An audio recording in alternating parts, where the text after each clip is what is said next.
Do you just want me to make a note for you?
I'm gonna watch.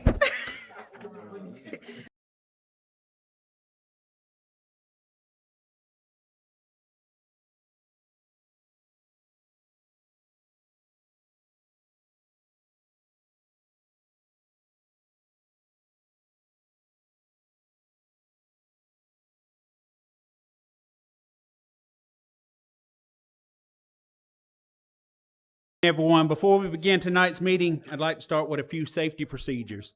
In the event of an emergency requiring an evacuation, please remain calm and follow the instructions of public safety personnel or city personnel, as they will give you directions to the nearest exits located at the front and rear of the council chambers, all right, as well as the side of the building. Once outside, proceed to the designated assembly area in the parking lot, which is adjacent to City Hall. So if you go out the building, it'll be to this side over here, okay? If we need to shelter in place for any reason, remain calm, stay in the room, and follow directions from law enforcement personnel and/or city staff. Emergency responders will provide additional instructions as needed, and if you observe any safety concern or require any assistance during the meeting, please notify a police officer or city staff immediately. Thank you for your attention and cooperation. We will now proceed with the meeting.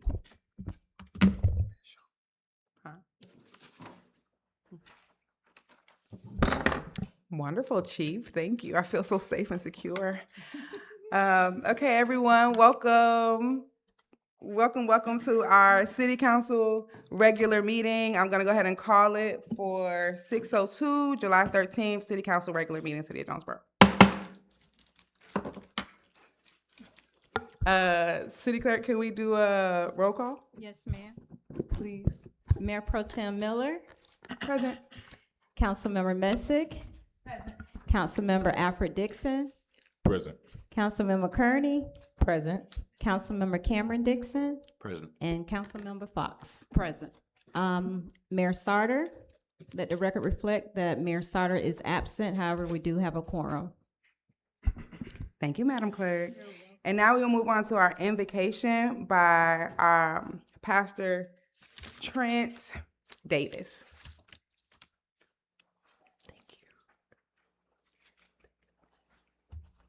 All right, thank you all. Let's pray.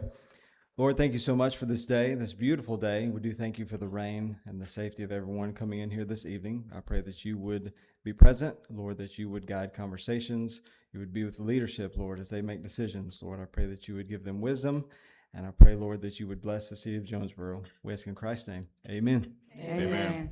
That was beautiful, Pastor Davis. Thank you so much. Now we'll stand for the Pledge of Allegiance.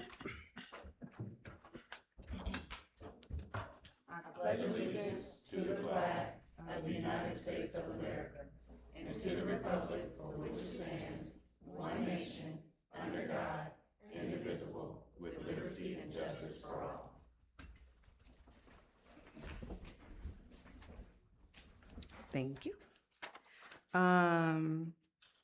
Since Mayor's not here, we're gonna move past the mayor presentation. Is that fine, Madam Clerk? Yes. Okay, wonderful. So we're gonna jump right into presentations. Do you want to continue running the agenda, Madam Clerk, or do I? Yes, we need to approve and adopt the Oh. agenda. I move fast. Okay, so we have an agenda in front of us, council. Do we have to make any adjustments to the agenda? Mayor. I would Councilman like to remove other business, item A. There's no reason for us to go into executive session. Okay, council, any objections to that, or can we go ahead and remove that? Oh, Removal for going into executive session. Madam Pro Tem, Mm-hmm. if we can move the entire, everything under item 18, A through D. Okay, so striking other business on all items underneath it. Mhm. Is everyone on board with that? Yeah? Yes. Okay. Any other adjustments to the agenda? Yes, Mayor Pro Tem. Councilman Dixon? We're making great progress with the JET program, but I'd like to make a motion to also table item C. Wait. A? C. Attorney. A, under old business? Can that Under be old tabled business. during the? Hmm? Can that item be tabled when it's called? Mm-hmm. Councilman Dixon, is it okay when we get to the item, we table it in case there's any discussion that needs to be had? No problem. Okay. Is there anything else that we need to adjust or amend for the agenda, guys? Mayor Pro Tem, Mhm. for clarity, was Councilman Dixon removing or tabling item A under old business, is that correct? He was talking about item A, but we're second. just gonna wait until we address it Hold on one on the agenda once we get to old business, in case we want to have any discussion after the tabling. Okay, so we're just gonna remove executive session for now, correct? For now, yep. Mm-hmm. Thank you. You're welcome. Anything else? Okay, accept the motion to adopt the agenda. I'd like to make a motion to adopt the agenda with aforementioned changes to remove executive session. Second. Wonderful. Any discussion? Sorry. Any discussion? All in favor? Aye. Any opposed? Okay. Wonderful. Next item on the agenda. Okay, now we have presentations. Fresh Hope, Lather, and Load by Leadership Clayton Cohort Class of 2026, Group 2. Wonderful. And but while you all are coming up, come on up. While you all are coming up, I do want to say that we're going to do 10 minutes per, 10 minutes max for presentations today, if we can, okay? Sure. All right, wonderful. Whenever you're ready. Okay, great. So good evening, Mayor Good Pro evening. Tem, council members, and community leaders of Jonesboro. My name is Brandy Cousins Sims, and I'm here today with my Leadership Clayton cohort present to present an initiative we have been developing called Fresh Hope, Lather, and Load. So please allow me to introduce my cohort colleagues. We have Ms. Jessica Hill, Shay Peoples, Kira Harris Braggs, and Shadrach Quadre with us. Our initiative, Fresh Hope, Lather, and Load, reflects not just leadership, but the collective commitment of emerging leaders who saw a community need and decided to build a solution together. Fresh Hope, Lather, and Load will be a mobile shower, restroom, and laundry unit designed to restore dignity, improve hygiene access, and connect residents to stabilizing services. Hygiene is not a luxury, it is a lifeline. And at this stage, our long-term mobile unit has not been built.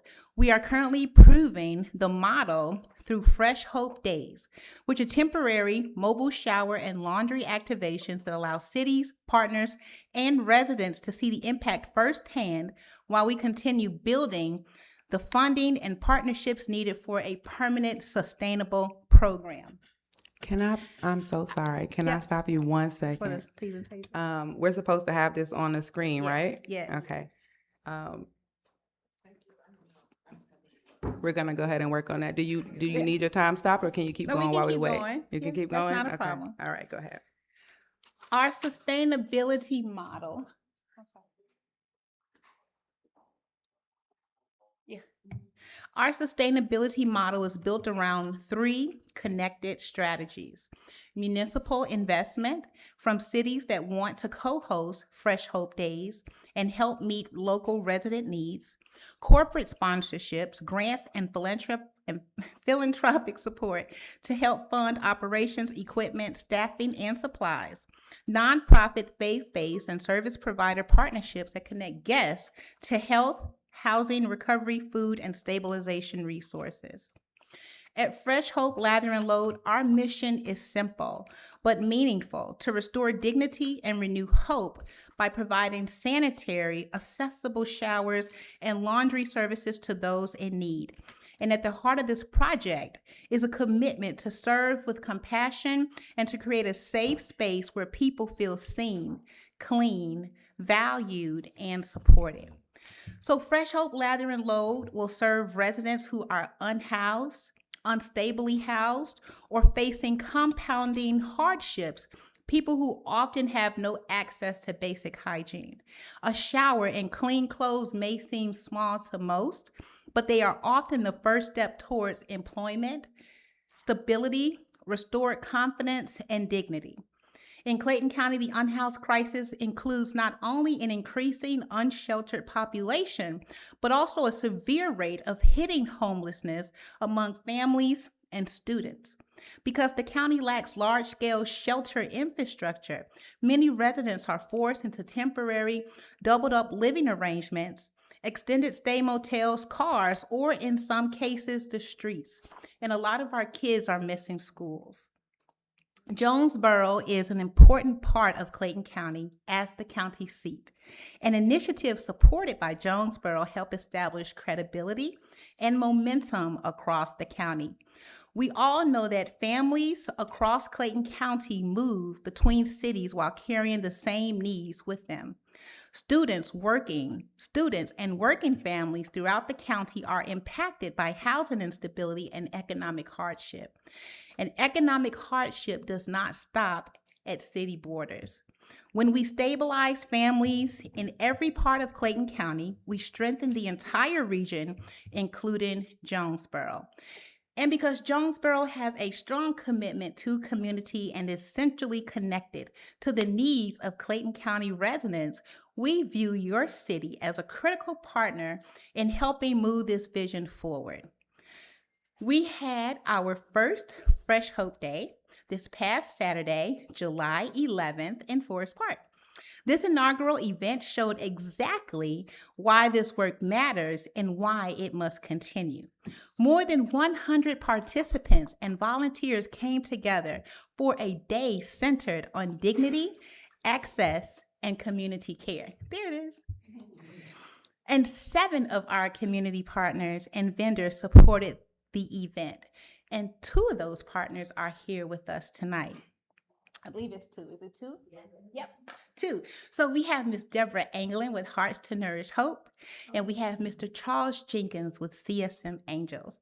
But we were also supported by the Clayton County Water Authority and their Tap on the Go program, the Georgia Harm Reduction Coalition, Eagles Landing First Baptist Church, which is in a different city and county, Ujima Way, Circle of Sons, and Atlanta Gaslight. The results were immediate and measurable. 25 guests took showers. 30 guests utilized free laundry services, and every guest had access to clean facilities. Our facilities were state-of-the-art, aesthetically pleasing, and exceptionally clean. Professional cleaning staff sanitized every shower and restroom stall after every use. That is dignity. That is care, and that is the standard we wish to continue to duplicate. The laundry component is especially important. Laundromats typically charge $4 to $10 per load, and for families already under financial pressure, that cost adds up quickly. And on July 11th, we helped guests save money while providing a service that Clayton County's only shelter does not currently provide, which is laundry access. So we hope from your vantage point as leaders in Jonesboro, you see mobile hygiene services as a necessity for our residents. Our first phase of this is centered on securing partnerships, municipal support, and funding. And our second phase is to pilot the proof of concept through our Fresh Hope Days, one that was successful this past Saturday, and an upcoming Fresh Hope Day that we plan to have on August 15th, hopefully in Jonesboro. And then in phase 3, our goal is to have our own unit and expand and sustain it throughout 2026 and beyond. Because the long-term Fresh Hope Lather and Load mobile unit has not been built, we are respectfully seeking municipal partners who are willing to invest in practical, visible, and community-centered solutions for our residents. Tonight, we are formally asking the City of Jonesboro to partner with us in 2 meaningful ways. 1, to co-host Fresh Hope Day on August 15th. We ask for municipal support through resources such as public works assistance, permitting support, police support to help ensure our event's success. And we also want you to invest in the future of Fresh Hope Lather and Load. We want you to join the City of College Park, which has already made an investment of $20,000 in this project.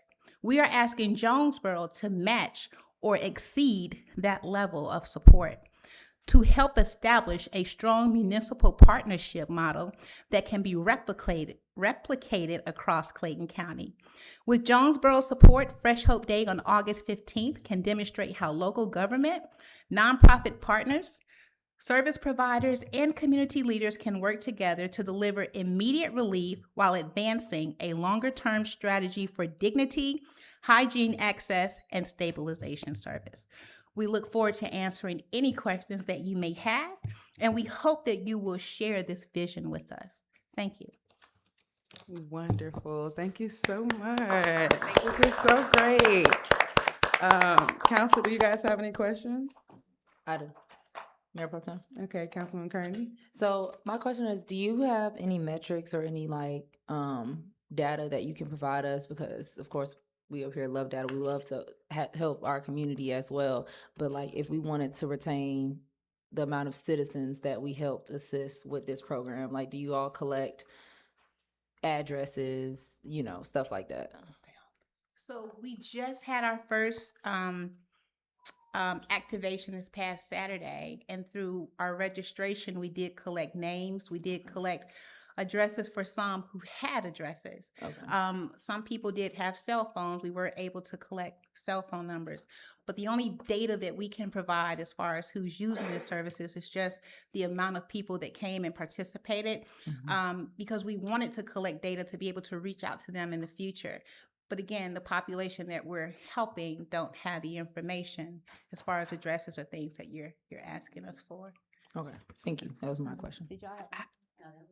I can say, Hearts has been around for 31 years now, and this was one of the largest turnout and successful events we have seen with showers, and it was the first one with laundry, because laundry is so expensive. It's not available, in the shelters. It's not really available even in the hotels. So like, they got it going on, and this is the first step, and we were able to come in as partners to help these people now take the next step, which is to come out of homelessness. And so Clayton's really trying to create that coordinated entry and that system of care to bring our residents out of homelessness. So I just want to let you know. We appreciate it. I want to say thank you so much for doing the work. It's important. It matters. I was involved in something similar to this back when I was in college, and we don't think about the fact that they don't even get to take safe showers, right? Even if they get to take a shower, they don't have safety. You have to have your eyes behind you at all times. And so to have this for them, I think is amazing. Have you been in contact with anybody in the city as far as moving forward with August 15th? No, not yet. Okay, city manager, can we set that meeting up, and can I be involved on the invitation? Let's go ahead and start moving forward with that. And then I'm probably going to get my hand slapped, but hey, you came right when it's about to be budget season, so it's a good time to ask for money. I'm going to talk to council. We're going to see where we're going to go from there, but this is a good time to ask for it. But at the very least, I appreciate that you respect us as a county seat, and I would like to go ahead and move forward with the August 15th. So hopefully our city manager will be reaching out to you soon, and I'll be in the invite, and we can go ahead and have a meeting and get this thing going. Okay? Yeah, no, thank you guys so much.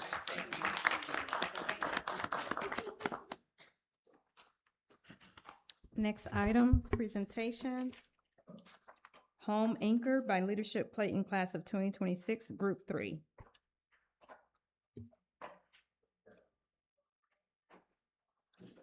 Is there anyone here to speak for that presentation?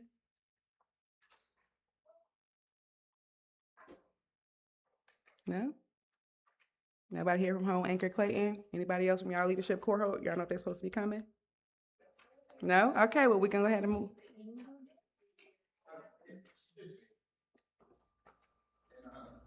I'm Charles Jenkins, and I'm a retired veteran, and I'm with CSM Angels Refuge, and I partner with them. And the thing is that the showers is just one piece, but the end goal is to try to eliminate or reduce those people that we see as unsheltered, and that is our goal.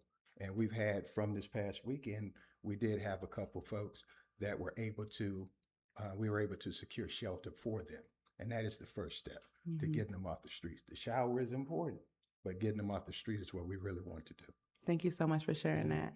And since I don't see anyone here from Home Anchor, we're going to go ahead and move on and close presentations. Sir, can you put your, state your name for the record on the mic?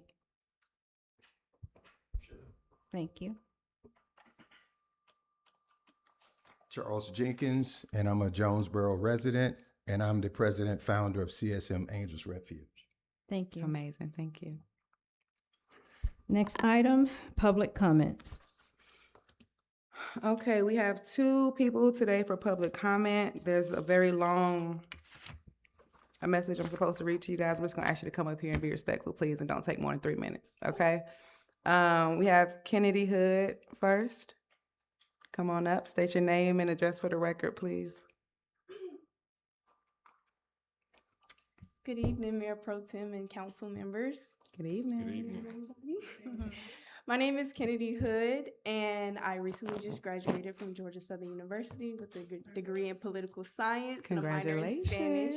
And thank you. And currently I am interning under Councilman Alfred Dixon, so thank you for that opportunity. And also want to say thank you all for your efforts to protect and provide a better community for Jonesboro. I see that the Safe Home Initiative is on the agenda, and I'm very excited about the opportunity for the city of Jonesboro to approve that. And I know that the citizens of Jonesboro would greatly appreciate it, and it would save a lot of lives. So I just want to say thank you all. I'm happy to be here. Thank you for your comment. We appreciate it. Thank you for being with the city too.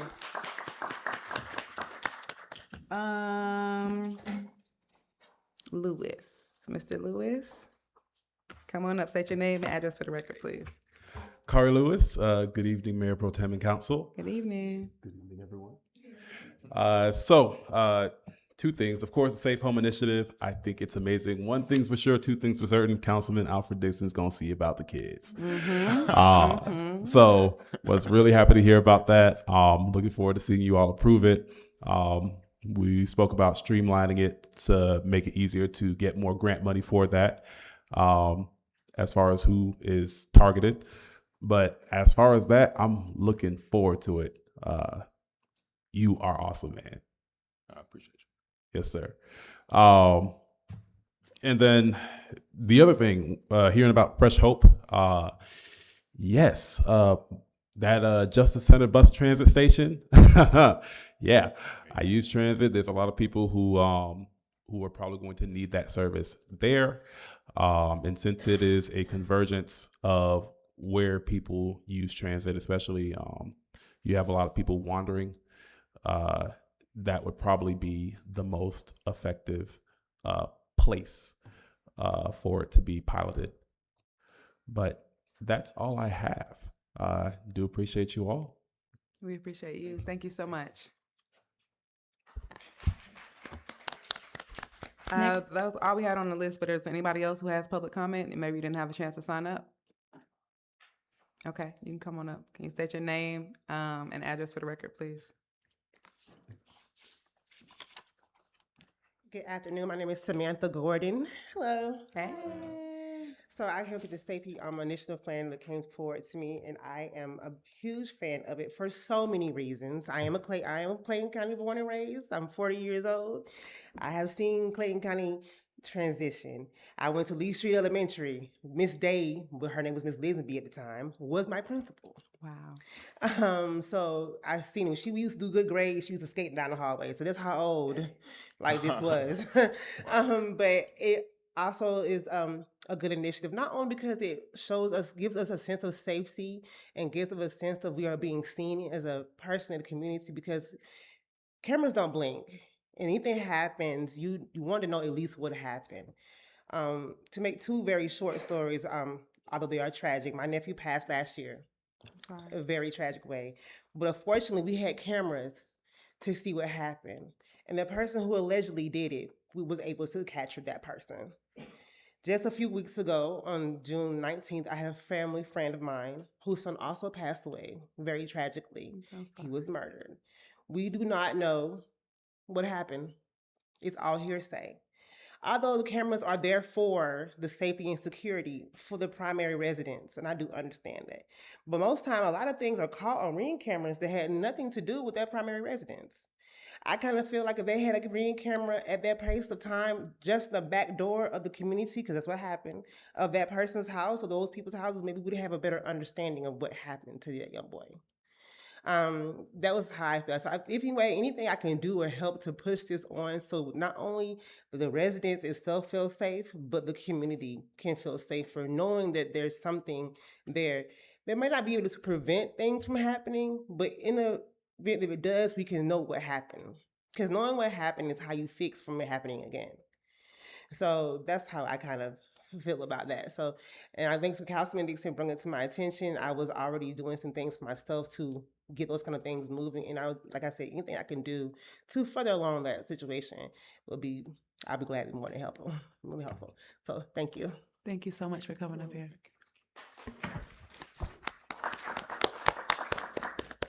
Okay, if there aren't any more public comments, we can go ahead and move on to we have one more? Oh, I'm so sorry, love. Come on up. State your name and address for the record. Madam Clerk, are you getting the information you need from them up there? Okay. Good evening, everyone. Good Council- evening. Mayor Pro Tem. My name is Landon Howard. I am a fine product and individual of Clayton County. I also have gotten my master's in public administration at Clayton State, and I'm proudly working with Councilman Alfred Dixon under his internship. I wanted to talk a little bit about the positive effects of this proposal and initiative. One of the things being that the city of Jonesboro has a rare chance to be at the forefront of protecting its citizens, specifically being preemptive rather than responsive. And I think that with this bill, we can do a lot of good to protect the smiles of a lot of families in Jonesboro.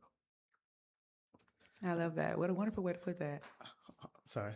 What a good way to put that. Oh, Great sorry. job. Thank you. That's all I wanted to press out. Thank you for hearing out for me, and hopefully we can get this passed so we can do a lot of good work for the city.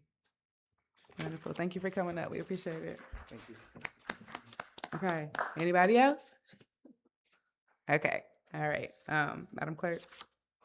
Public hearing regarding conditional use permit application number 26 CUP 002, submitted by Reginald Ransom.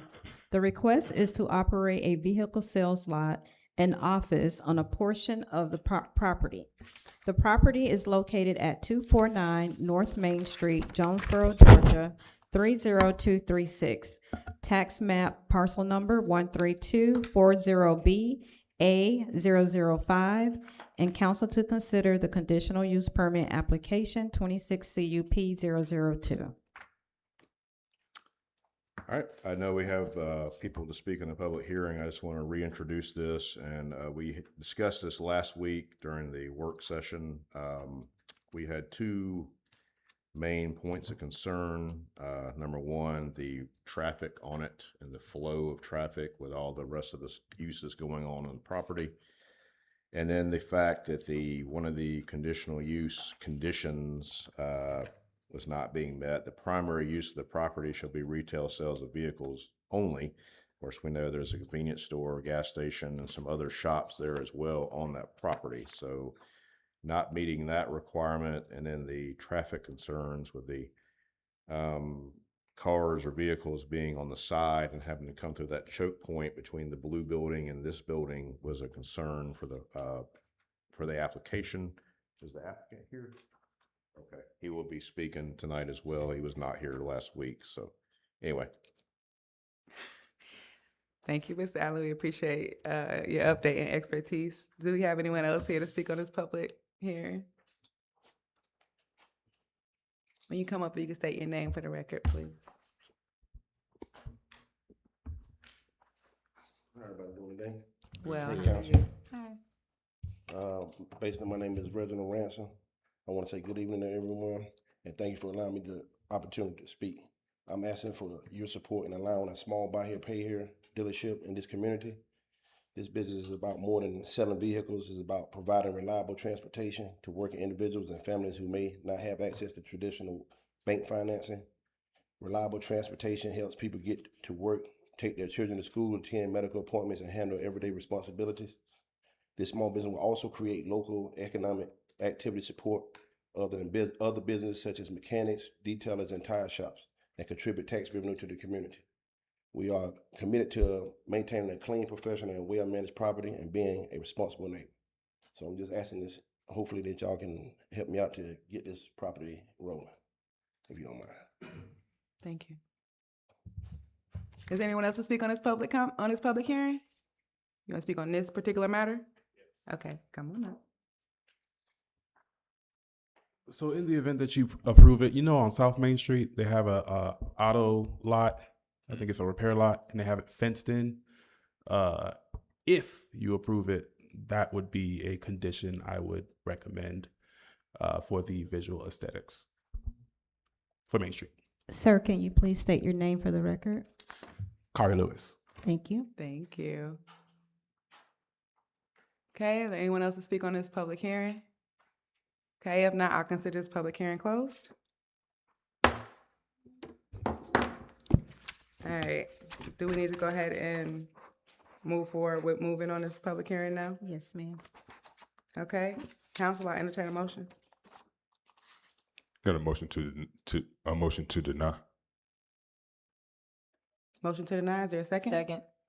Second, any discussion? So, Mayor Pro Tem.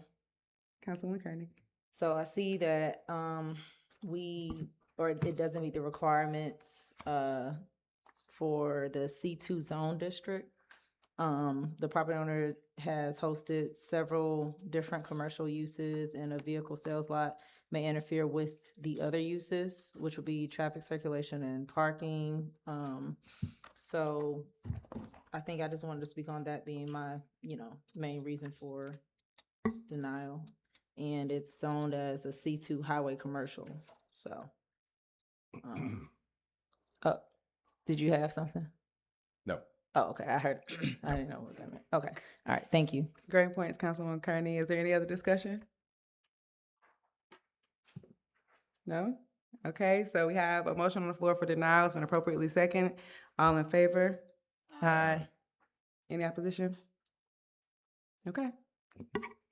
Next item, approval of the minutes. Council to consider June 1st, 2026 work session minutes.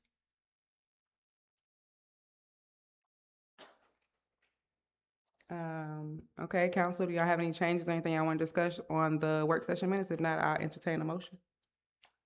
The motion to approve our June 1st, 2026 minutes as published.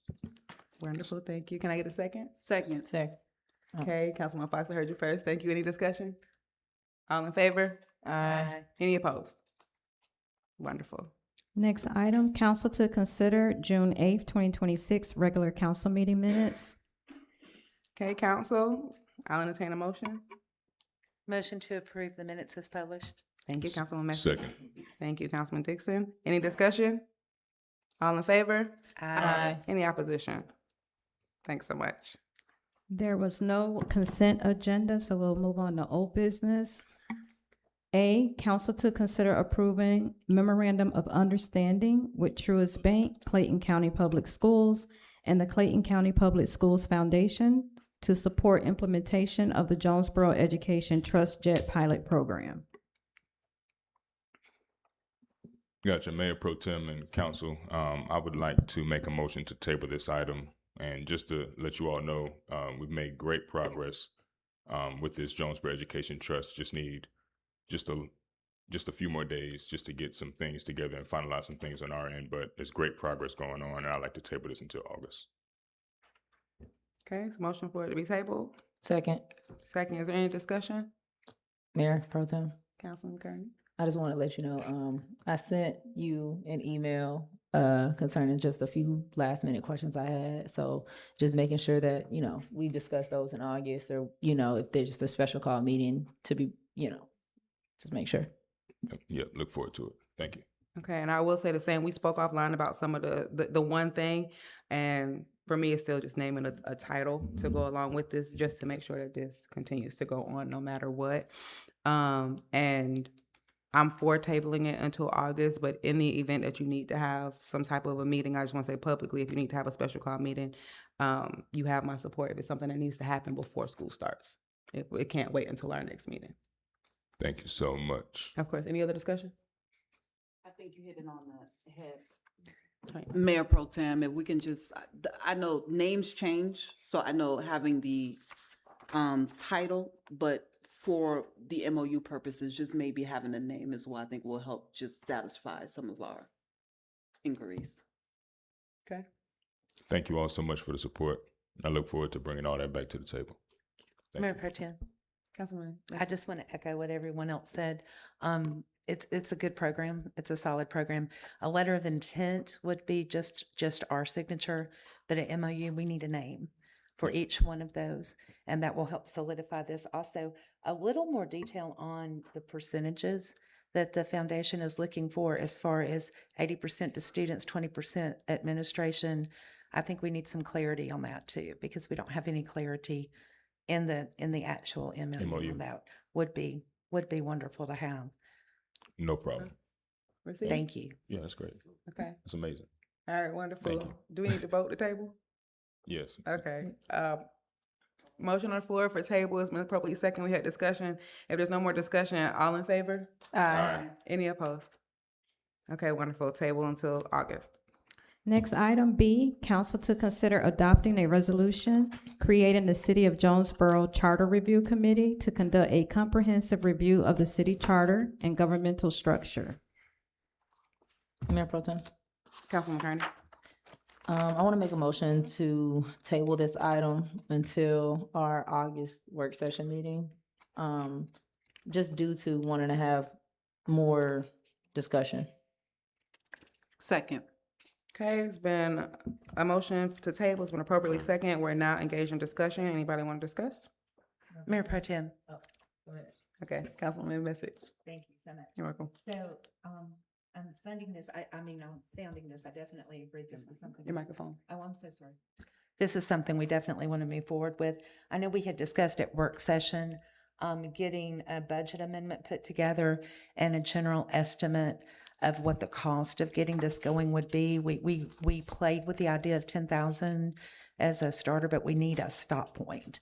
So I definitely want to encourage city manager and financial to look where we could get this money, so that we can move forward this as quickly as possible. But I would like to have all that in hand, where the money's going to come from, the budget amendment for approval that night, so that we can move forward with that.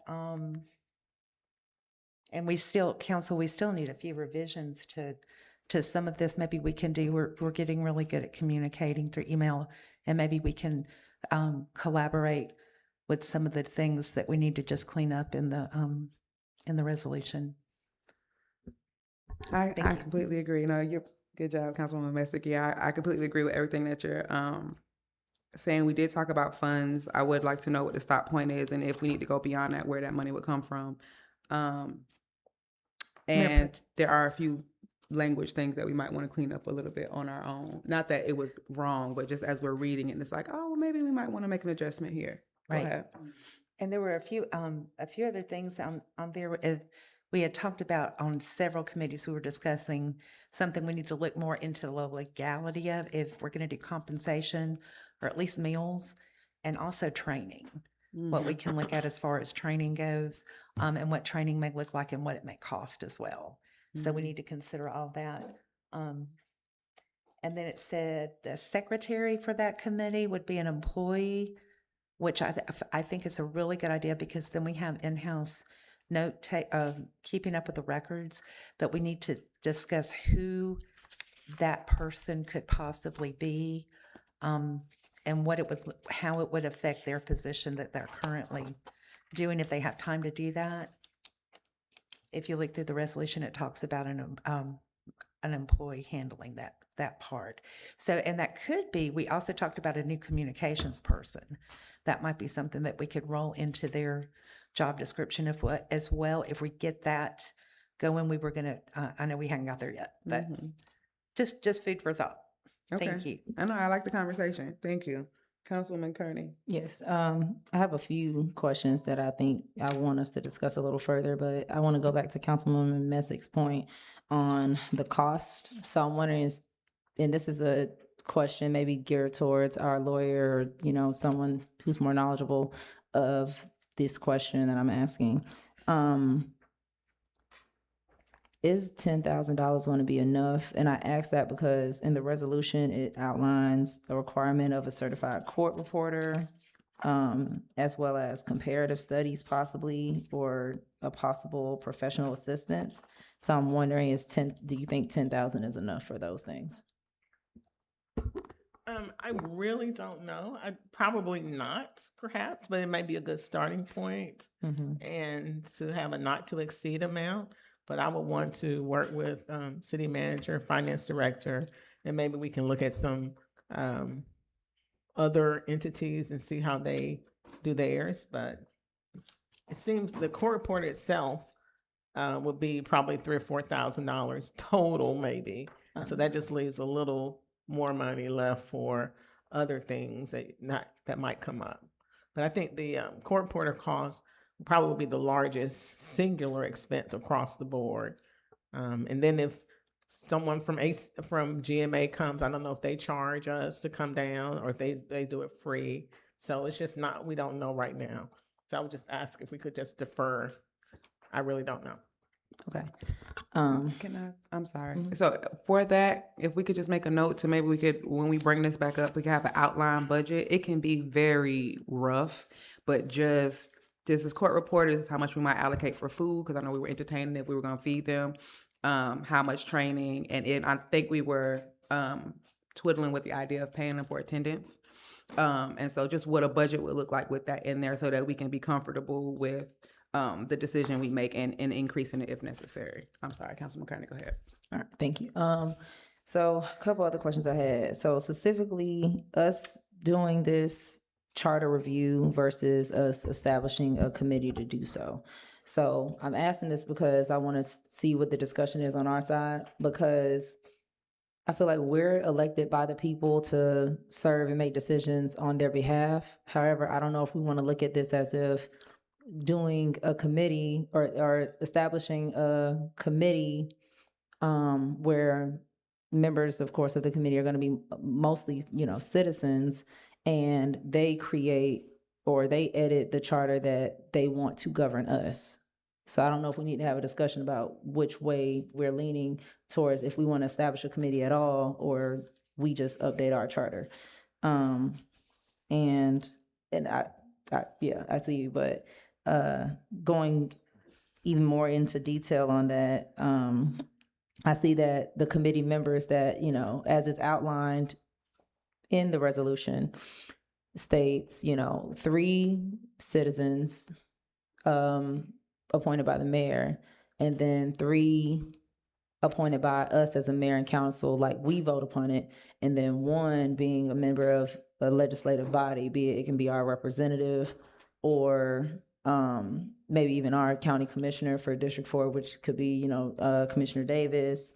However, I'm also questioning that because in our charter, it states committees have to only be appointed, or they're only able to be appointed by the mayor. So I'm wondering, with doing this, are we technically going against the charter, or does it matter because we're establishing this resolution? That's just a couple of my questions, because I'm wondering, this problem, can it just be addressed through us by just normal charter amendments? But I'll pause there for any questions before I move on to my other points. Or any discussion, sorry. Councilwoman Messick. Thank you. So absolutely, Councilwoman Kearney, I hear what you're saying as far as us being a part. Do keep in mind, this committee has been proposed as to advise us, not to change the charter, but to give us advice on what direction that would best suit us, and to kind of clean up, if you would so say. A lot of counties, a lot of cities and municipalities do revisions on a regular basis, and ours has not been revised in a while. I think including residents is a good idea.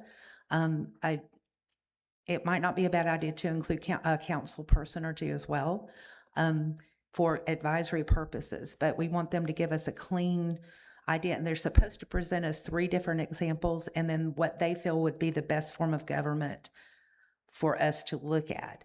They could go through this whole process, and we do not have to, if the council chooses, we vote on this. So it's not something that we would have to follow through with if the council didn't feel like the end result was what was going to be best for the city. But I think by letting residents on this, it's a good idea to get input from outside people with the proper training. I will preference, let me backpedal that for a minute. We definitely need to have people that are trained and that are willing to put in the time. This is going to be a very time-consuming process. And honestly, with the amount of work that's in here, I think it's a pretty tight timeline as well, from start to when we're expecting a finished product. So they're definitely going to need some professional guidance, as well as training on this. And I'm hoping, I did reach out, I sent out a note to GMA to find out if they do offer training in this type of area. So I'm waiting to hear back from them just to see if it's something they offer, and see if that's a direction that we want to consider going with the people that'll be on this committee. Okay, Mayor Pro Tem? Well, no, I was asking for your permission to speak. Oh, I'm sorry. Go ahead. I'm sorry. Did you have? I have. No, I can wait. Go ahead, Councilwoman Kearney. I'm taking notes. My brain was everywhere. Go ahead. No, I'm sorry. I get what you're saying, and that's why I wanted to ask the question of like which way we as a council were leaning. If we were leaning towards starting the committee, or if we're leaning towards possibly like us just reviewing and, you know, editing the charter for ourselves. But it seems like, you know, that's the way you're leaning. So that's why, and I'm not trying to, you know, kill this here, because one, I don't want to kill it without, of course, the mayor's input. And I know she's not, you know, present right now. That's why I made a motion to table it. Unless, and if the tabling motion dies and we want to approve it tonight, then, you know, the vote's going to go the way the vote goes. However, I guess I'm just trying to make sure we're doing exactly, you know, what it is we want to do, because it's probably going to take a while to establish the committee. Yeah. You know, just like it would take us a while to review the charter and make our decisions. I think it would maybe be a little bit quicker if it was us. However, I'm not trying to just go for quicker here. I want the best, you know, solution, and however we move forward with that. But I completely understand what the committee is meant to do and the purpose of it. I just want to make sure that's exactly what we want, and, you know. All right, thank you. Okay, any more discussion, Councilwoman Fox? So, echoing what Councilwoman Kearney, I think that was my concern on last week when I spoke on the matter, only because I, you know, being a councilwoman and having an in-depth understanding as situations come up and as we read the charter, it's a little complicated, and it's not saying that the committee members will not be able to handle that. I think that's why we ask for compensation. I just know that it is going to be a heavy lift. And my concern is whether or not we should put that on the public, because even we as elected officials are still chewing and mulling over the charter, and we have insight on a lot of the background information that the committee will not, you know.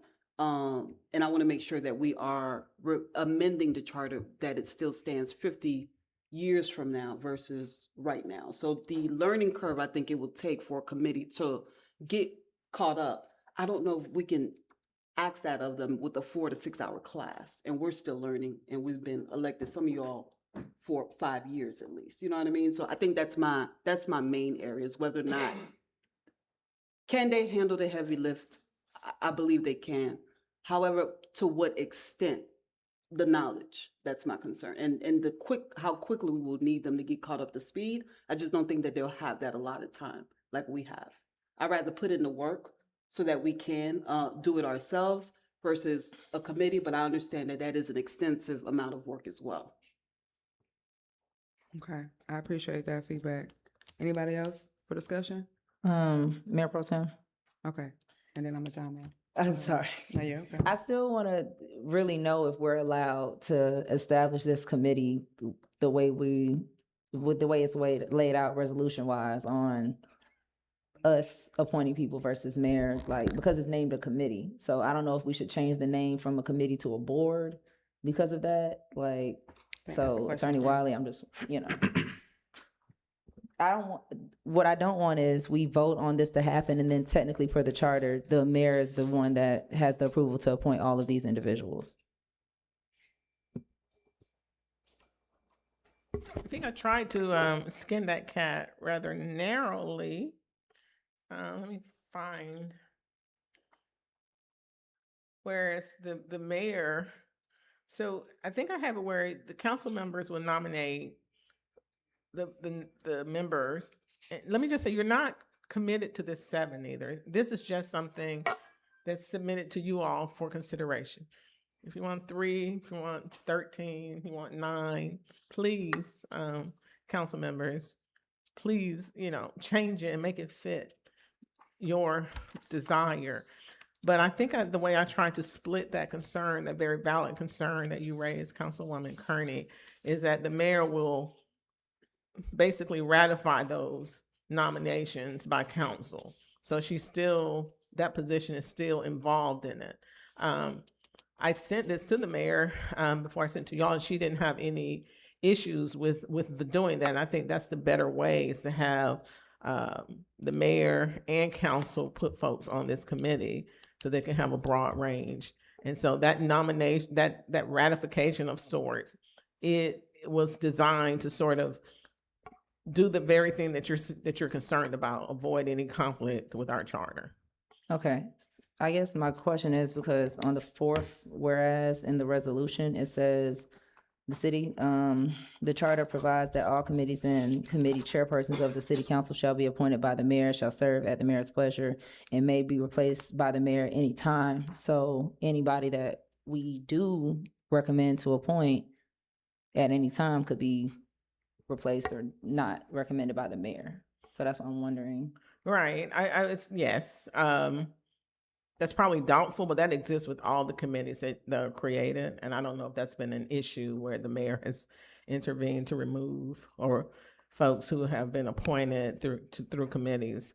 So that's just one of the things in the charter that may or may not be remain after the committee meets and makes its recommendations. Or if y'all decide to do it yourselves and just roll up your sleeves and get in and do this treacherous work.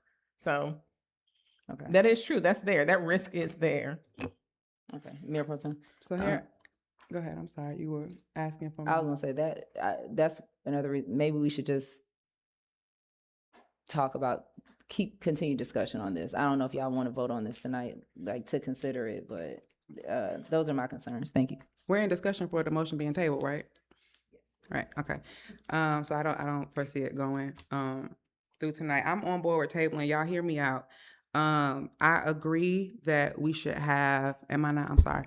I agree that we should have residents involved in the process. I want transparency. I agree that we are having a time already trying to fill up the boards that we have. I hear that this is time sensitive because from my understanding, I might be saying it appropriately, but it has to be done within a certain time before a new mayor or new administration and our term is up at the end of 27.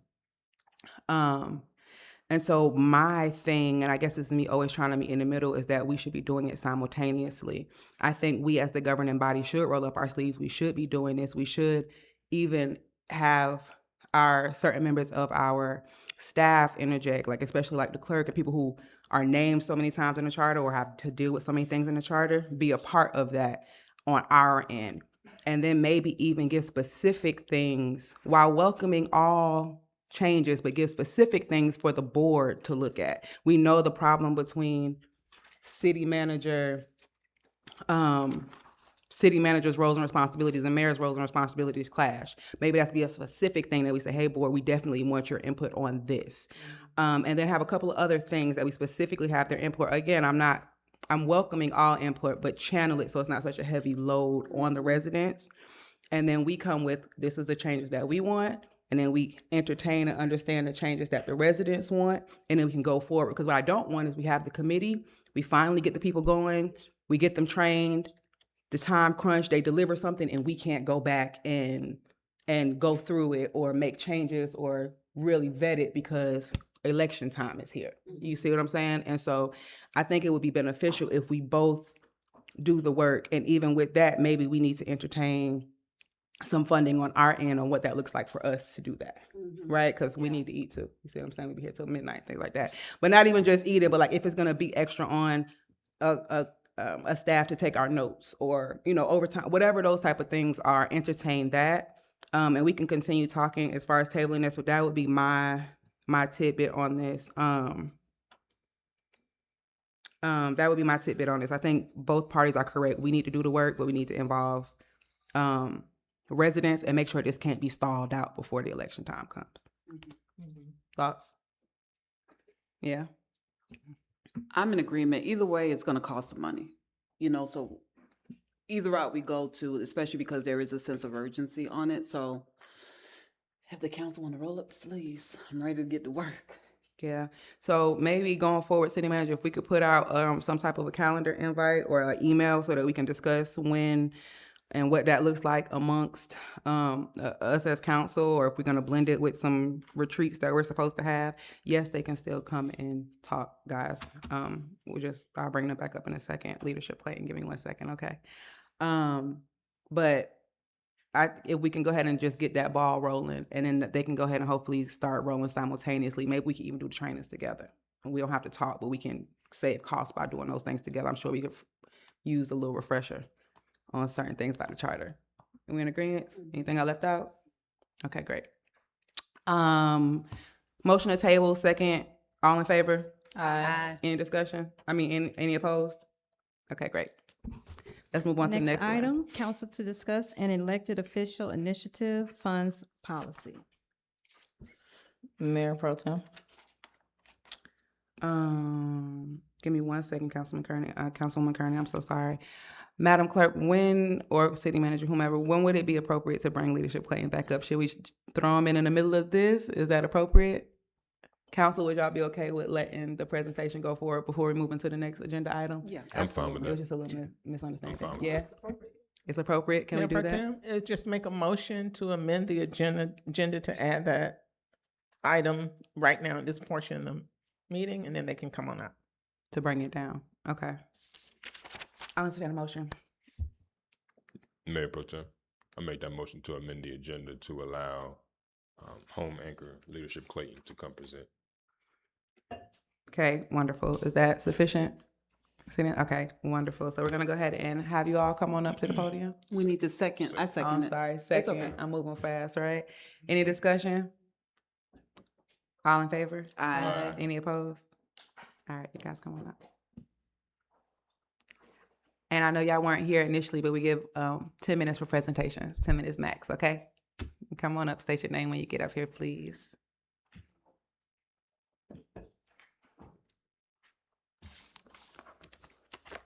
And for the audience, that was the second presentation we were supposed to have, Home Anchor by Leadership Clayton, so that's who's coming up, okay?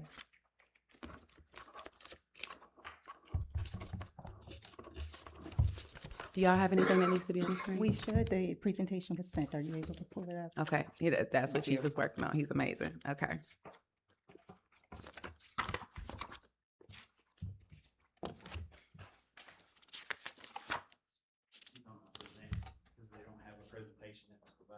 It was.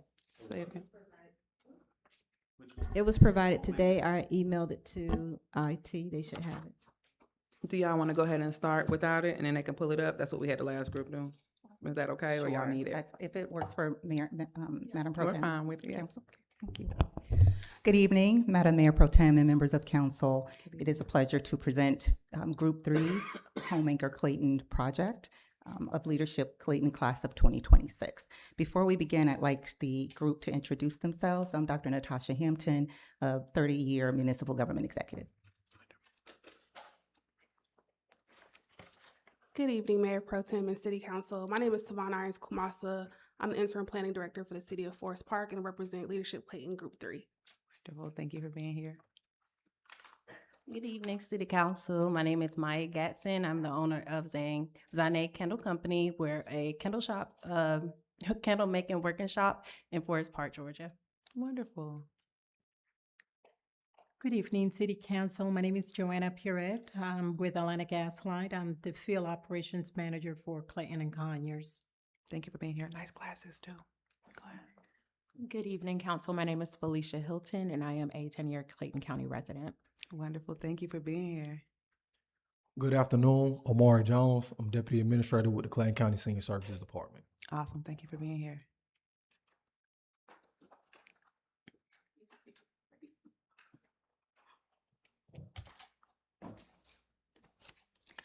So an anchor has one job, and that job is to keep a ship from drifting when the waters get rough. It doesn't stop the storm. It doesn't stop the wind. It doesn't stop the waves. But it keeps the ship grounded so it doesn't drift into danger. Housing insecurity works the same way. People don't become housing insecure because of one big storm. They drift slowly because of job loss, medical bills, rent increases, transportation issues, childcare gaps, or simply not knowing where to go for help. And the truth is, in our community, resources exist. But when people are in crises, they are not looking for 10 different websites, 5 phone numbers, and 4 offices across the county. What they need is an anchor. One place to go, one place to start, one place that holds everything together. And that anchor is Home Anchor. The situations, slide before, please. Between 2019 and 2023, Clayton had the highest eviction rates in Metro Atlanta. A total of 19,913 evictions, equaling 39 evictions per 100 or 40% of renter households. In 2024, the rough estimate of unhoused individuals in the county was 110 out of 70 in emergency shelters, 30 being totally unsheltered and 10 in transitional housing. In 2025, over 2,000 CCPS students were defined as homeless, representing an astounding number of families. And based on the 2026 data, 62% of renters in Clayton County spend more than 30% of their income on rent and utilities. This is the highest rate in the Metro Atlanta area. So when we ask what Home Anchor is, or what is Home Anchor is a consolidated directory aimed to bridge the housing resource gap in Clayton County. Home Anchor stands in the gap as a one-stop resource ecosystem offering a path to housing stability and loss mitigation.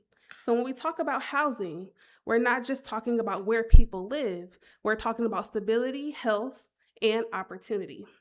In Clayton County, many residents are doing everything right. They're working, providing for their families, but still struggling to make ends meet day to day due to rising housing costs and limited affordable options. What we also recognize is that resources do exist, but many people either don't know how to access them, or they don't know where to look or how to navigate the system to obtain those resources.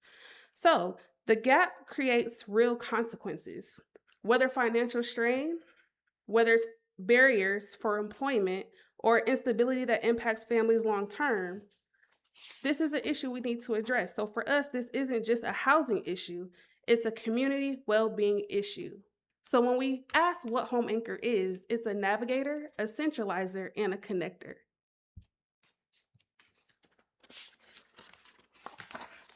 Now, when we go into what Home Anchor is not, we want to make sure we maintain a clear exemplary to decipher what we are and what we are not. So to maintain a clear, manageable scope and ensure we do not duplicate existing efforts, Home Anchor will not provide direct rental assistance.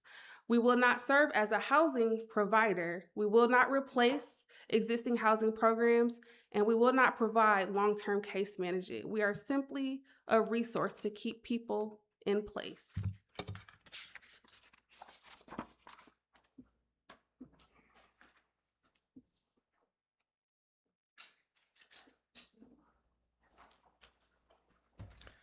Now that we have shared what Home Anchor is and also outlined what it is not, I want to focus on the impact and why this type of centralized housing resource matters for our residents and our community. When a resident is dealing with housing instability, whether it's a threat of eviction, displacement concerns, utility challenges, or uncertainty about what help may be available, it can be difficult to know the next step to take. This is where Home Anchor can serve an important role. It is designed to bring Clayton County housing-related resources and information into one trusted space so that residents are not forced to search through multiple websites, agencies, phone numbers, and programs while already facing a stressful situation. The impact is centered on access and understanding. By centralizing the information, Home Anchor can help residents make sense of their situation, find resources that may apply to their needs, and move towards the right support with confidence. For our Clayton County residents, and more specifically, our Jonesboro constituents, this matters because housing stability reaches beyond one individual or one household. It affects families, schools, employment, and the overall strength of our community. Home Anchor helps simplify the path to existing support, giving residents a clearer way forward from uncertainty to understanding and from crisis to connection. On the presentation, We have a website layout of how we would like to design it for the user experience, which would be the renters and everyone that live in Clayton County. So the purpose and the goal for the website is to provide what service we offer, how the platforms help them to search for home assistance and what action they should take next. We will implement an AI situational tool that helps residents identify their housing needs, risk levels and available support options by generating personalized step-by-step stabilization plans and resources recommended based on their situation.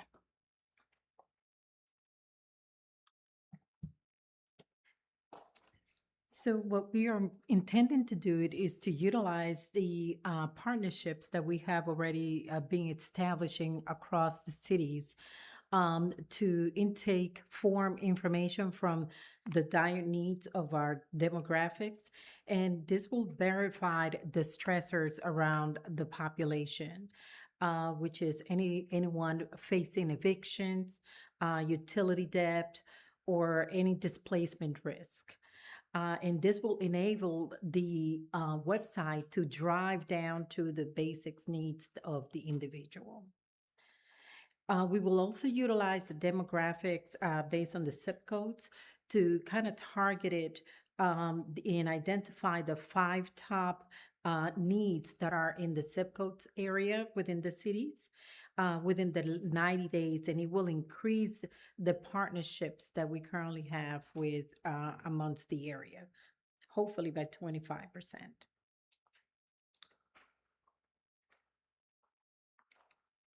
So on the next slide, we have a little bit of a high-level timeline of what our project looks like. Right now, we are in the build phase of our site, so we are pulling all of the resources together in order to make sure that the site works as it's intended. Over the next several weeks, we'll be refining that and then looking to launch it in the latter part of the summer. And then if you look at the next slide, this is really what we are asking for. So these are all of the ways that you can get involved. Honestly, together we can build a stronger and more connected community. The things that we're looking for right now are consultation. So any expertise that might be able to help us to get to where we want to go.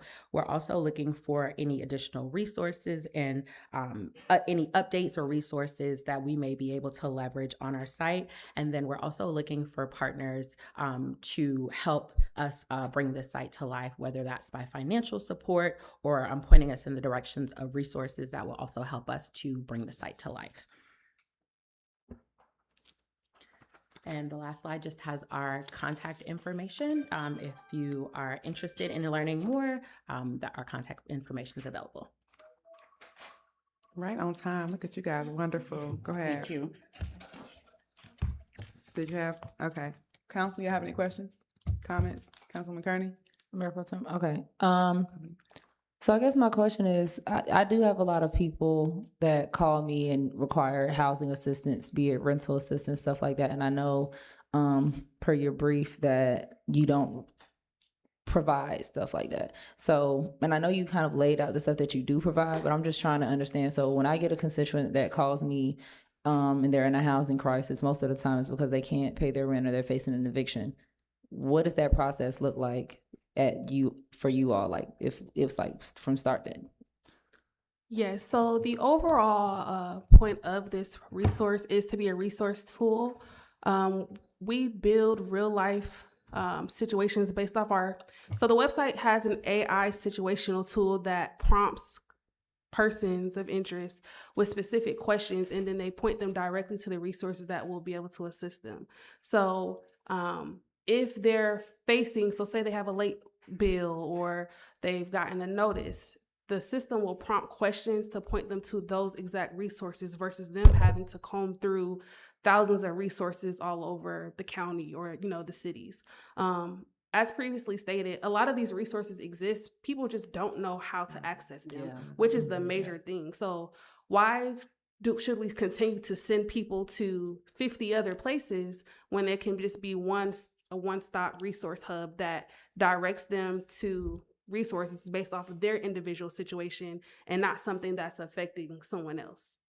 Thank you so much for simplifying that for me. And I know in your last slide, you said you're looking for consults as well as there was two other things. I forget. Contributions and partners. I'm sorry, regional partners. Contributions and partners. Oh, contributions and partners. So could you tell me what that specifically looks like for us?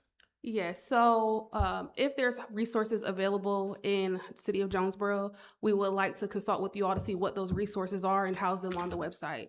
We're also looking for partnerships. So as the timeline showed, we will be having a launch event where we will actually be launching the website live. All of our constituents and partners will be present at that time. And we invite, the municipalities to partner with us as well on this joint effort, because the housing insecurity doesn't just affect one city, it affects all of us, and it affects the county-wide. And also, as you all know, Clayton County is currently working on a housing assessment, which affects all of the municipalities within Clayton County. So as we're continuing these efforts to hone in on the available resources, that data that is, currently being sourced will also assist us by, navigating those zip codes to see what areas are affected more and what areas need those resources the most. Thank you. Thank you, Mayor Pro Tem. Wonderful. Thank you. Councilman Messick and then Councilman Fox. Thank you so much for your presentation. I want to see if you can get us a copy, Mayor Pro Tem, of the presentation presented so that all the council can have that emailed to us. It's in the packet. It's in the packet. We have it. It's in the packet. Okay. And we also have a one-page infographic that gives you all of the demographic information, and also a QR code to scan to access all of our links. And we also have another sheet that is provided to say, sponsorship packages, whether it's partnership, whether it's a small donation, anytime in-kind donation. So however you all are willing to partner, we are open, because as previously stated, the issue is not just in one place. We want to reach the full county and make sure that available resources are identified. Did that answer your question? Okay, Councilman Fox? Mr. Cole, can you give them God bless your you. card? Yeah, I want to continue this conversation. I think this is something that it's a must need. And I'm glad that if I had time, I would have came up with this myself, because as all of us, we're very involved in our community, and we get these type of phone calls all the time. Having a place, our information is so scattered, and I love technology. So having a place, I think Mr. Cole and we talked about this more so on the business side, being able to do this on our website in the near future on the business side, but having something like this for the constituents on the resource side as far as needs and services, I think it's a fantastic idea. And we don't want to do it all. So if we can partner up with someone, I think that that's a fantastic opportunity. Yeah. So please make sure you continue the conversation and contact our city manager. And thank you so much for allowing us to come speak with you all. When we do graduate from Leadership Clayton, we do have to figure out how this lives on, and we don't want it to die down just because we graduate. So partnering with other municipalities by housing it on your website, having your resources available, we would really appreciate that. Thank you. Councilman Dixon. Got you. Hey, And Dixon. yeah, Leadership Clayton, I really appreciate y'all being present today and doing y'all's thing and with the presentation. To Councilwoman Fox's point, and to your just recent point about sustainability and what happens once you all graduate.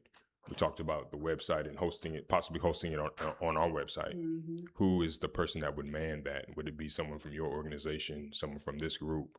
Would it be someone on our side? Just kind of curious if that's been thought. Yeah, so that's one of the main things that we're doing is trying to figure out, post-graduation what the plan is. But as a class and as a collective, our group, we are open to somebody possibly collaborating, but ideally we would like to hand it off to possibly one of the municipalities. So that would kind of be our sweet spot, so to say. But we are open to kind of working and collaborating to keep this thing going. No, awesome. Thank you so much for that. And I do have one comment. Just for the record, our launch event will be August 29th. So if you all could save the date, we would love to have you all available and present at that time. And you could see firsthand what goes into the website and how it actually works. Can you speak a little bit more about that launch event? Yes. So the launch event is our coming out event. where we will we will have a live event where all of our partners who have partnered with us, we will do a demo of the website. We also have a little, I would say, a skit or a movie scene that shows how it would work in real life and real world. Between real life, sometimes we stumble across stuff because we overhear someone else talking about things, and so how it would affect and be circulated through everyday life. It'll be like light bites and just an event where we can all come together. Whoever our partners are, they will have space on our invitations and different things like that. But we will accumulatively come together, not just as Leadership Clayton Group 3, but as a resource for Clayton County, and have all of those Clayton County participants and constituents present as well at that time. Mayor Pro Tem. Wonderful. Councilman Fox? I'm sorry, Have Councilman you Dixon, we're guys? done? Oh, I'm sorry. You're done? Okay, go ahead. I'm Sorry. Have you guys presented to the BOC yet? We actually, our date is scheduled for the August 11th. Okay.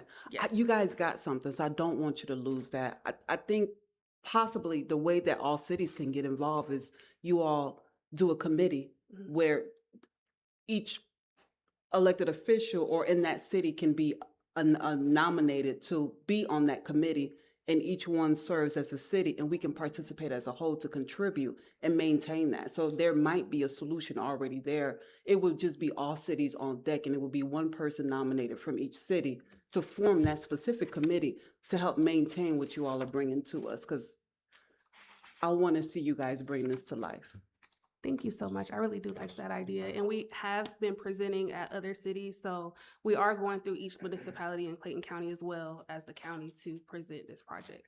Y'all can nominate me and sign me up. Okay. And on I have a question. Councilman On C. Dixon. August 29th, what time does this event start? It's from 11 to 2. Can y'all 11 to 2. send it to somebody in the city so they can add it to our calendar, please? Yes, So we our city will. manager or our clerk, please. We will be sending out a formal save the date, but I just, we wanted to make sure we at least put it on the record since we're already speaking about it. So we will send out a formal save the date, and then we also will send out an invitation for the event as well. Wonderful. I love it. Any other questions, council? This is amazing. Thank you guys so much for your hard work. We appreciate you.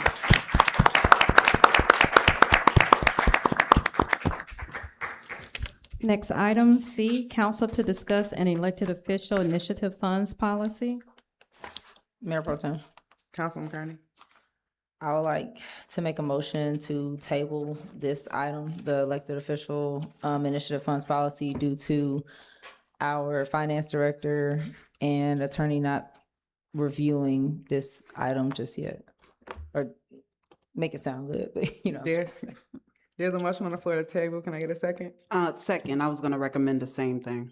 Okay, and so just for discussion purposes, our city manager has been on vacation, and then our finance clerk is unavailable right now. And so I'm sure that when they can both get on the same page, when she's able to come back in, they can have a chance to talk, that we'll be able to have this. So I'm on board with tabling. Is there any other discussion around tabling this?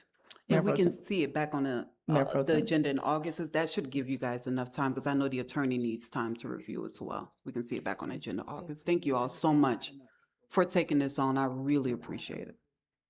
That's me. Wonderful. Thank you. That's me. I'll work on it.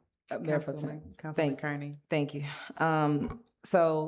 Like I said, completely agree with tabling this item. However, I just wanted to make sure, I'll be sending a personal email, but I just wanted to make sure for the record that there's a couple things that I want revised. However, since everybody hasn't reviewed it yet, I'm just assuming that these changes could have already been happening once the review, occurred.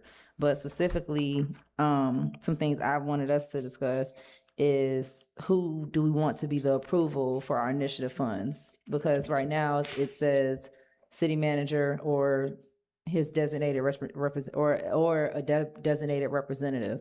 I'm okay with that, but I want to make sure that's what we want. Do we want it to be the city manager? Do we want it to be the mayor? Do we want it to be city manager or his designated representative, because he is the person that we appoint? So I'm just making sure how that goes, and then adding in a approval amount threshold, because right now it doesn't state that in the policy. So when Go I ahead. spoke about the threshold, just chiming in, how it was explained to me is the threshold will be whatever we have left in our initiative fund. So they're Okay. not establishing a threshold. It's just when they check the books, whatever we have left. We can't go beyond that without coming and asking council for more money. Okay.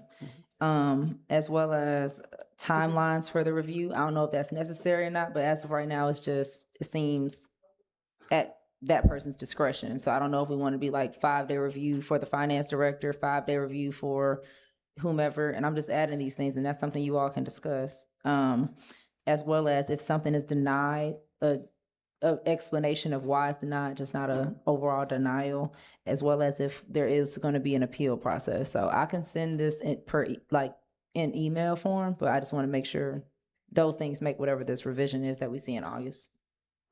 Okay, wonderful. So what I hear you saying is while they're going back and combing through this initiative funds policy, we look back at the appeal process. We look at the denial or imposing a denial justification, some language that addresses that.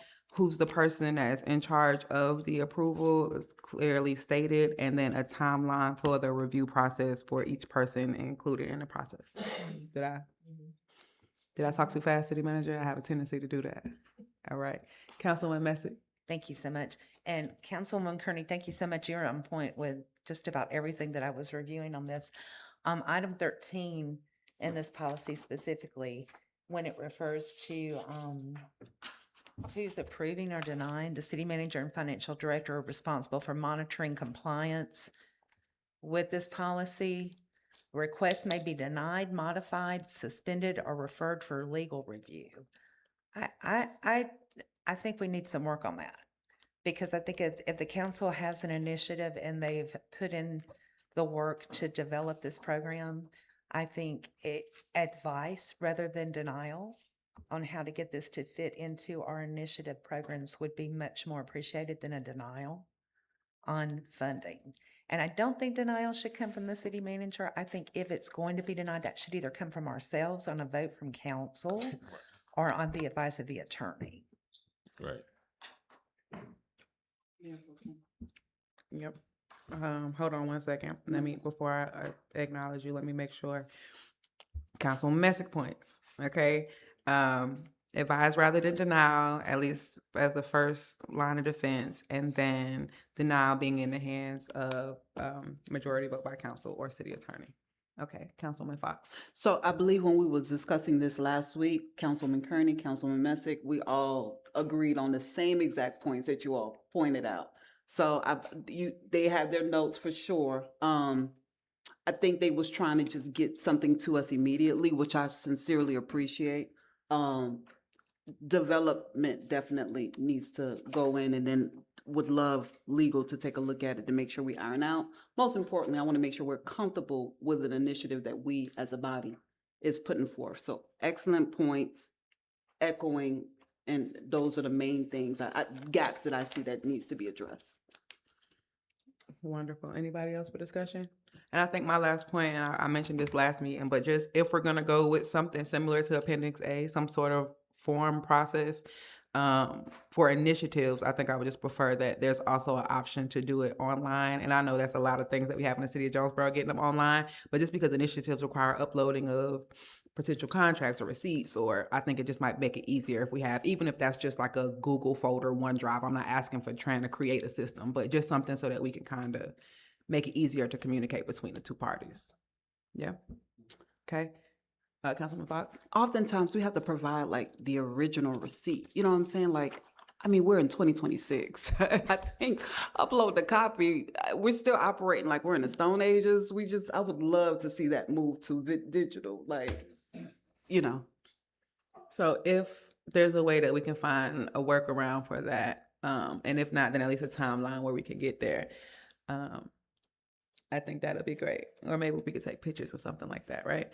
Okay, wonderful. Any other discussion on this? Motion to table, second. All in favor? Aye. Any opposed? Okay, wonderful. Next item, letter D.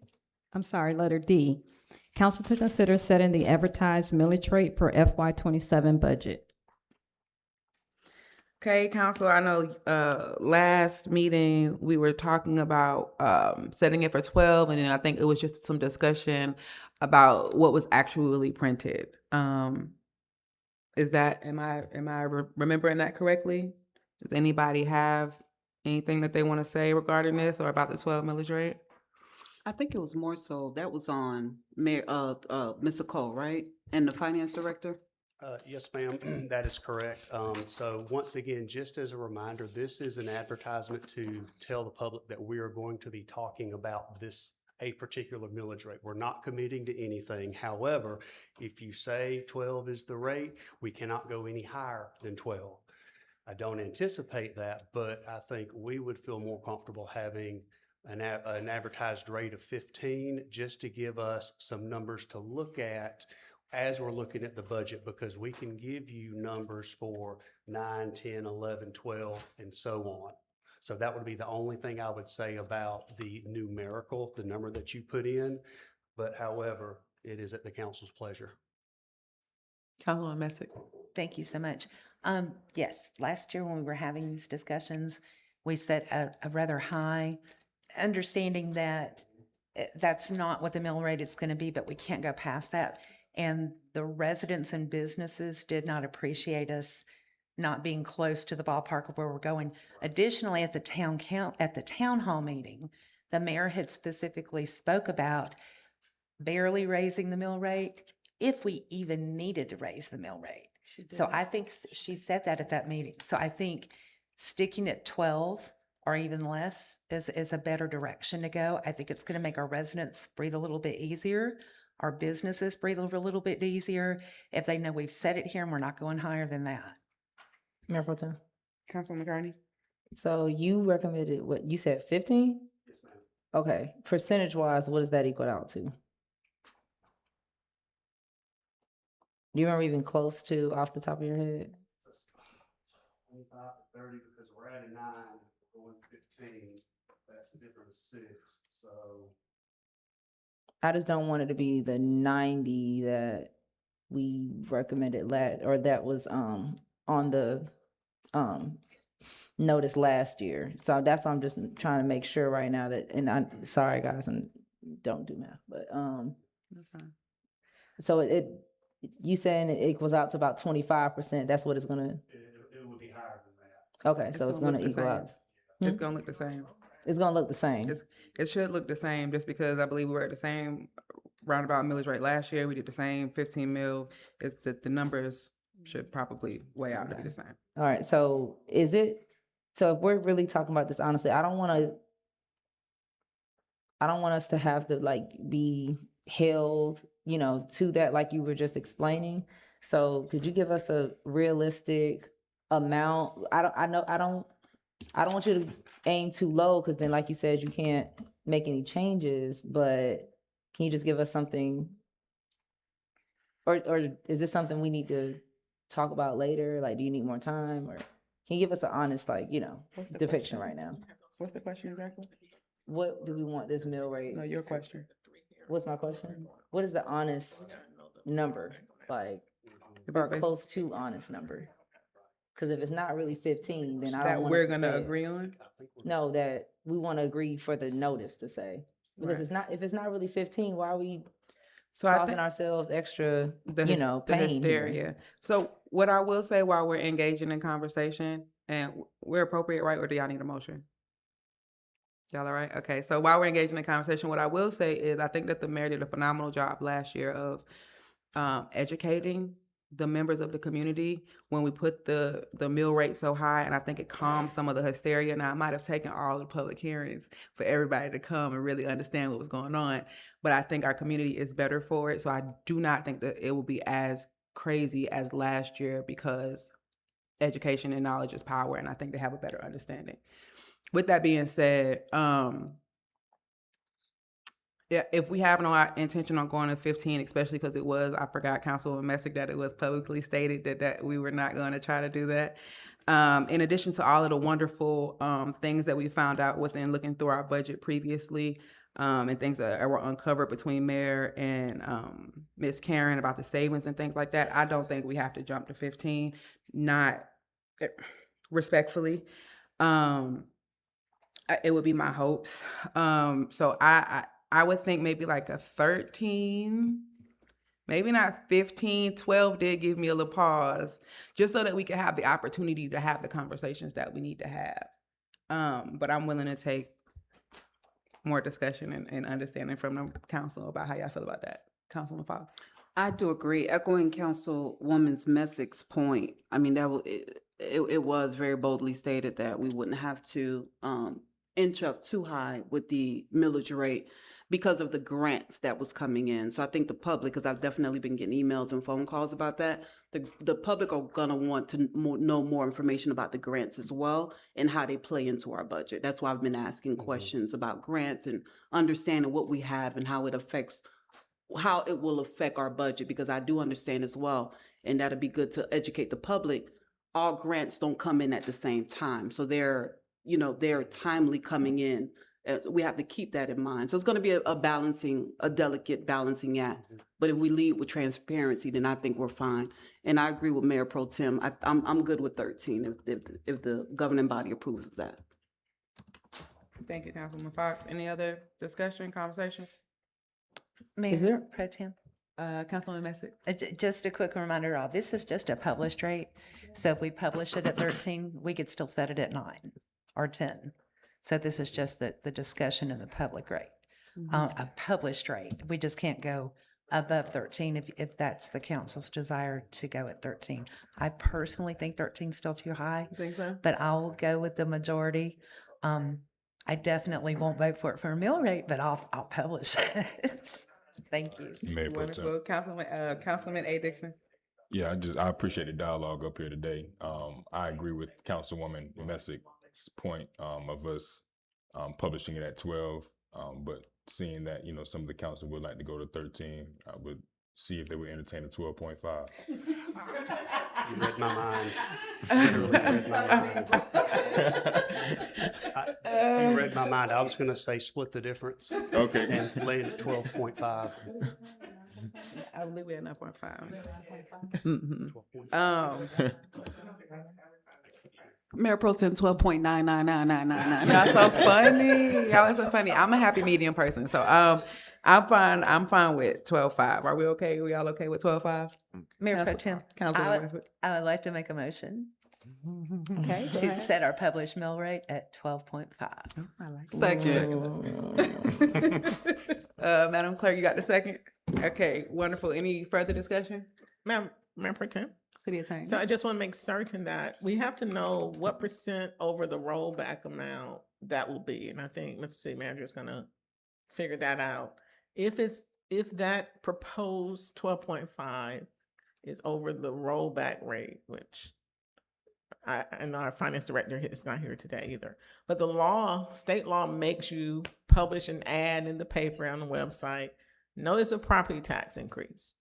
So and then you have to explain, and you got to say what the average home, if we go with this amount, then the average home that's valued at $100,000 would go from this much to that much. You have to put an example. So you're going to get the questions because the law makes you, the legislator makes you say that and put that disclaimer out there so that your constituents will know. At the same time, however, as you said, Mayor Pro Tem, the education part of that is this is a proposed rate and not the final one. And the reason you have to have 3 hearings if you're going to go over your rollback amount is those are called the taxpayer rights hearings or something. So during those 3 hearings that you have to have, that's when you do the education, you explain, and then y'all ultimately settle on if it's 11.5 or 11 or 10 or 9, y'all ultimately make that decision. So I think I said that correctly. Mr. City Manager, if you want to add anything, please do. And if y'all go ahead and set it at 12.5, we can then go back and calculate the rollback rate, which we will then put into the announcement. So you can do 12.5, but not have to have the exact percentage at this moment, because we do need to find the rollback rate. And when do we need to get that information over to the county? By the 31st of August? Appeals deadline 14, tentative lockdown digest 28? Yes. By the 31st? So we'll have enough time for them to put this information out, get it back to us to vote on it, to get it to them by our next meeting? It needs to be adopted tonight. The 12.5, yes, but I mean like the other information, the rollback information that they're referring to. Okay. I emailed y'all a booklet, a manual from GMA when you get home this evening. You want to know what it is? It's in y'all's email explaining what the rollback rate is and millage rate. So GMA has like a manual, and it sort of talks about this for city staff to use as a tool. So it'll be helpful to y'all as well. But Thank you so much. Any other discussion? Okay, so it's a motion on the floor to set the millage rate for 12.5. It was appropriately second. We had discussion. All in favor? Aye. Any opposed? All as well. Next item, letter E. Council to consider adopting a resolution constituting the governing board of the Urban Redevelopment Agency of the City of Jonesboro as an independent board commissioner and superseding the 2024 designation of Downtown Development Authority membership as the URA board. Mayor Pro Tem, Councilman Fox? did anyone have any objections? I'm okay with tabling this if we need to, but I'm not sure if anybody had more questions about it, or are we required to vote on it tonight? I know for sure there probably be some questions. Y'all, can we chat, or y'all want us to go ahead and make the motion first? We need to Make the motion. Motion is made to table. Can I get a second? Second. Been appropriately second. Okay, now we're in discussion. Mayor Pro Tem. Councilman Kearney. All right. Sorry. I don't know what you all's reasons for tabling this is, but I think mine is that last Monday we voted on the framework of this resolution, which is that it's going to be 7 members and 3 of them are going to be council members and 4 were going to be, a mix. I'm wondering, because we technically haven't voted on the resolution, I don't want to say we put the cart before the horse there, but what is the proper thing that we should do? Because later on in new business, we have considering the nominations of the elected officials for the URA. And I'm wondering if we still want the URA, since we technically haven't adopted this resolution, to be a 4-3, or if we possibly even want it to be all council or some other, mix. But also want the recommendation of our lawyer, because there are other cities that do it that way, to where it's all council members and then we still have a DDA. And I'm only making that suggestion because we are having a hard time finding people to be a part of these boards. However, I think this board is a little bit more expanded. So I want to get all the information first, if that's okay. Mayor, Councilwoman Fox? I think there may be a sense of urgency as well, because we have ongoing business that needs to be tend to. So I think that that's an important factor as well in bringing this to life, because it is hindering business that we have going on right now. Am I correct in using that language? yes, we do have, that was one of the items or the reasons that's stated in the executive summary. If y'all want, I sent Tran remember I gave you guys a big PowerPoint. If y'all want to go through that really quickly, I won't read it, I promise. But the URA, basically, the state law says that that a number of entities can serve as a URA. The DDA can serve as a URA. You all decide, though. The Housing Authority can serve as a URA. The City Council itself can serve as a URA, or you can have an independent URA board, statutory commissioners, a group of commissioners, which is what was done back in 2019 when it was initially created, and that was my recommendation moving forward, to keep that that option. The law says that you all get determine the number and terms of the people who will serve on those as URA commissioners. The mayor nominates with y'all's advice and consent who the members are. The mayor, under this is Georgia law, the mayor gets to say who's the chair and the vice chair. And what y'all voted on last week was to keep the same structure that was done originally in 2019 when the Broad Street URA plan was done. And we kept it the same, except we just decoupled it from the URA. So if you all want to reverse that or however you want to do it, I do know that, as Councilwoman Kearney said, unlike the DDA statute that has a very, I would say, a limited, restrictive criteria as to who can serve, the URA statute lets you go 5 miles outside the city and you can get more people, more folks who might be akin or more likely to serve on the board to assist the 3 council members. So you can get bankers or you can get some other folks who you don't have the strict requirements like the DDA statute has. So again, it's within your legislative purview to decide the number. And I think last week y'all said 7. I don't know if the mayor has spoken. I know she spoke to at least one person, but I don't know if she's spoken to 4 other folks who she'll bring to you all for nominations. And that's all I have, unless there's some questions. If you want us to talk about it a little bit more with a PowerPoint, I'm happy to do that. We'll not read it, but you all sent it. I sent it to y'all a few weeks ago, and I'm sure y'all probably fell asleep trying to read through that.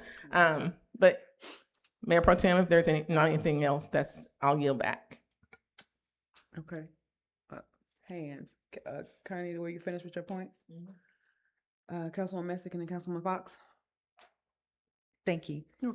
So I did notice when I was going through the establishment of this, I do like Councilwoman Kearney's idea of more council being on this, specifically because we are struggling with getting volunteers. And this is something that is of urgency, as Councilwoman Fox pointed out. And we can make consistent decisions. Still some residents involved, definitely, but I wouldn't have a problem with the council serving as the URA and then adding residents or businesses to that. Also, we didn't discuss terms. If you look in the resolution, there's no terms listed. So we need to consider that as well, how long the terms are going to be. We need rotating terms just like council has, so that you always have someone on that board that's going to know the business of what's happening with that board.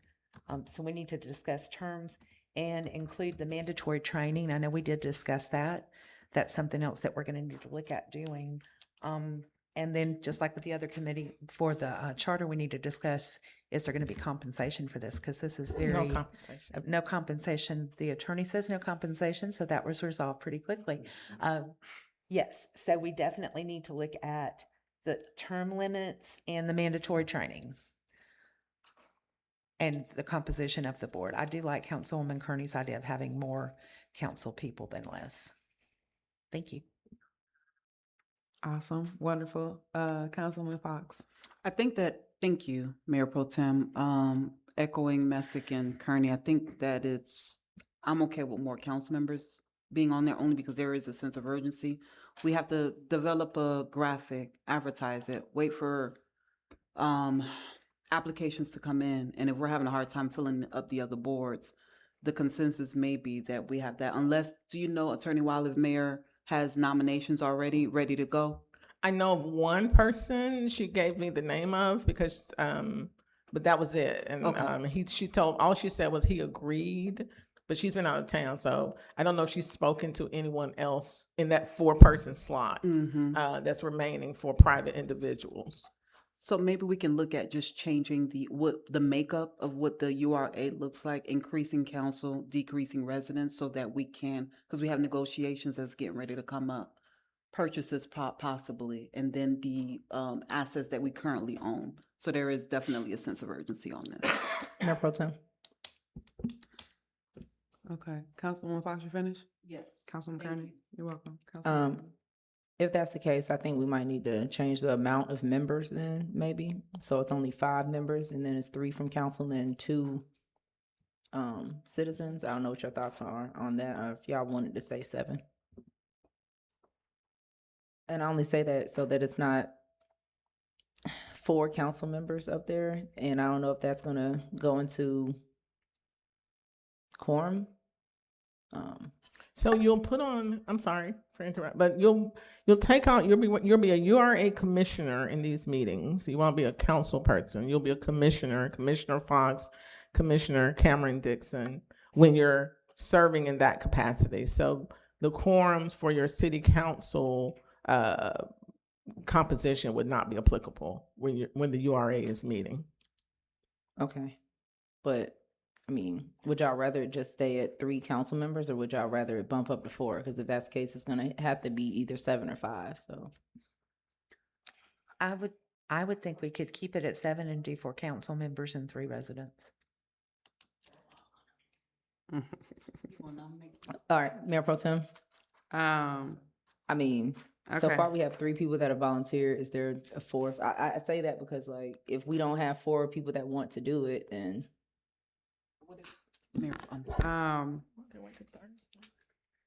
Okay, I think we could, I'm sure one of us will step up if that's the route that we want to go to. We can have that conversation here. I think I'm still worried about, so even if we don't fill the resident part and it's enough of us on there for a quorum, we can go ahead and go forward with the business that we need to conduct with the city. So if you have 3 council members, the 3 who the mayor's nominated, and the one person who I know she said wants to serve, who does this kind of work related, then you have 4. You got 4. And what I don't know, I don't know if the mayor has spoken to someone. I don't know, but since she's not here, but you probably will have 4 right away. I know y'all are having a special call meeting. I don't know if y'all want to table this until then. I just don't know how you guys want to handle it, but that might be, at least we'll know we're not cutting off a resident who may have been already tapped on the shoulder by the mayor. I just don't know the answer to that.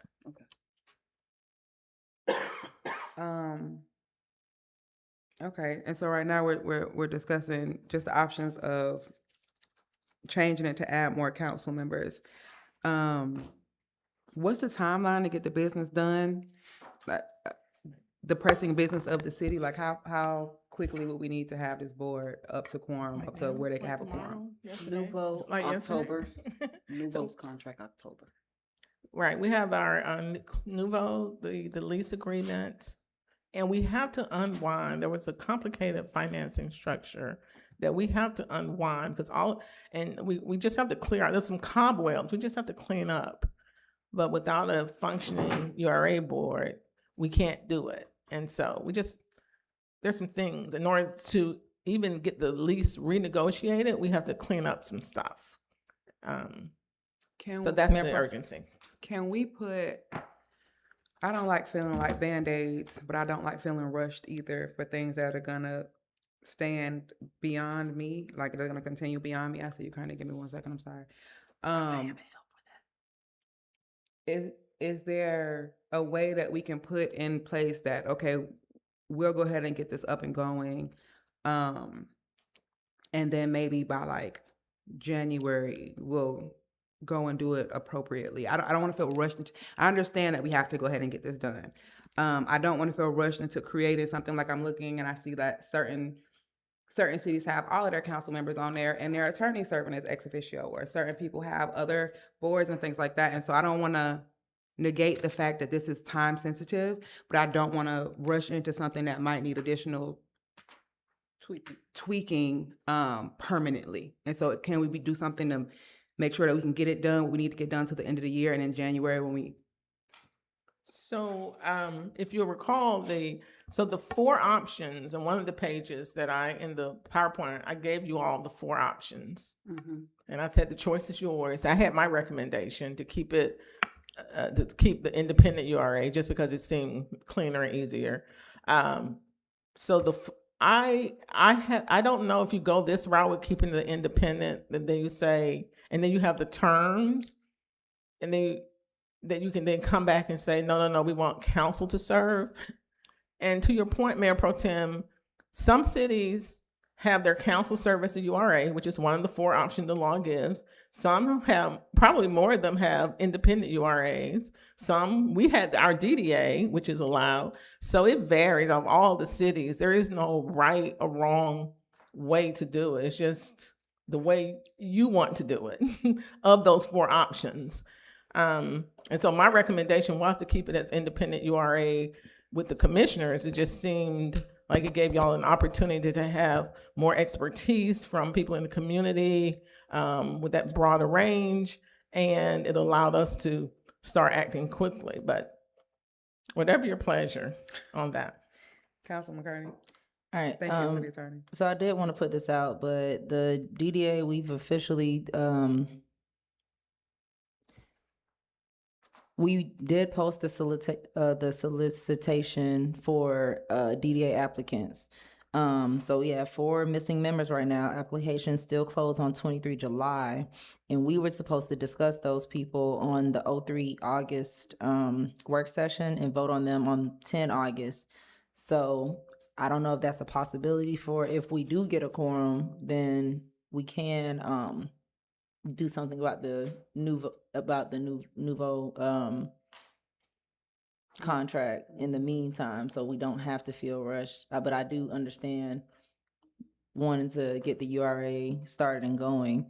But either way, we're gonna have to cancel the 20 July DDA meeting due to a lack of quorum. So just want to put that out there. All right, we have the motion on the floor. Do we have a motion on the floor, or we just discussing? And it was to table. All right, is there any more discussion? Do we know what we're tabling for? So if you don't specify, then I think, Madam Clerk, it's going to be at the next meeting, unless you all specify a time sooner than that. We can add it to the special call meeting if you guys okay with it. Is that how that works? I can't thought do you can't that. ask us to special call. Yeah, meeting. you can. You can, as long as you just have more than 24-hour notice, we can amend you can add it. I mean, the Madam Clerk is probably looking at me and searing. I can feel you can do it. Sorry, Madam Clerk. It is possible to add it on and go ahead. You only have to give 24 hours notice for the special meeting. So we have time to get it done tomorrow. We'll be well within our window and do the special call meeting notice. Sorry, Madam Clerk. But yes, you can do it. If it was Wednesday, I would say no. But because we have until Thursday, yes, you can. Okay. You don't have to publish in the paper. Okay. Okay, so I'm on board with if we want to add it to that, or also if we need to do the work of the city, then I'm sorry to the staff, but I'm all for if we need to do another special call meeting. Will that give y'all enough time by Thursday to have whatever will make you feel comfortable to discuss it and vote on it at a special call meeting on Thursday? Yeah, I think the only reason we're probably not voting on it tonight is because the mayor is not here, and she's kind of like the missing link to answering some questions, or just considering her if we need to make changes to I think the main thing is changing who's on there, right? Is that the consensus? Who's on there? Term limits. Term limits is a big one for me. Yeah. Especially with a lot of us, with half of us being up for re-election next year. And ensuring that we can get the mandatory training done in time. Okay. Attorney For the Wilder, are new we able to votees. set term limits with the expiration date of the DDA, with the ex officio, where when the person if they decide not to rerun or not get reelected, their term ends with that? Yes, we can put that in. So when we do the blanks in the resolution, so if it's the mayor, then her term will expire December 31st, 2027. Right. And then if it's yours, and it will be, so that will necessarily stagger it. And Councilman Cameron Dixon, that's the necessary staggering right there. With the other folks, you could set them up, you want 2-3 year terms, you could set them up, and then you have the staggering of the officials, or however you want to do it. So the initial, when Jonesboro first did this, Councilwoman Mexick, I'm not sure if you were on council then, but everybody, the initial board, URA board had 1 year terms. I wasn't. Okay. It was 1 year term. It was part council and part private citizens, the same thing that I'm recommending y'all keep now.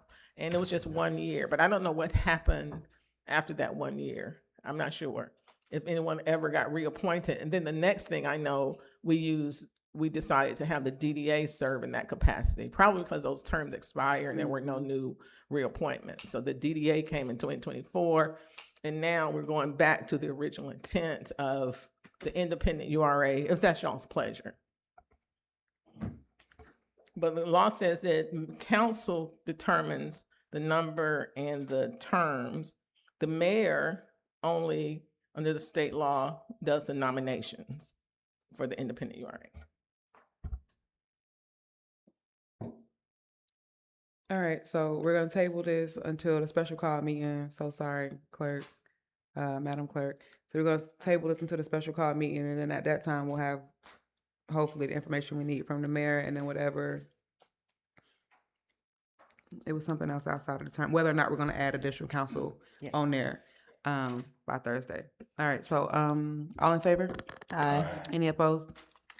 Okie dokie. Thank you so much, council.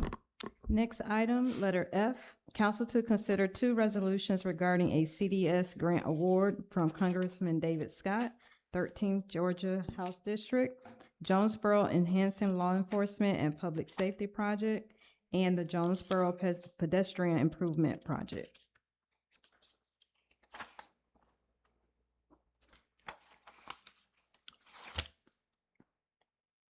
Anybody wanna?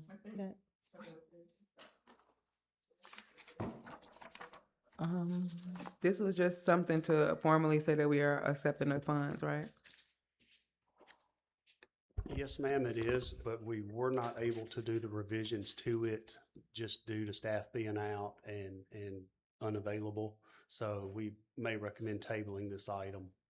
Mayor Pro Tem. Okay. One second, I'm sorry. Will that hinder us receiving these funds? No, Table ma'am. until August? Okay. No, ma'am. Councilman Fox? Kearney, I'm so sorry. Make a motion to table the 2 resolutions regarding a CDS grant award from Congressman David Scott's 13th Georgia House District. Second. I have a motion on the floor. It's been appropriately second.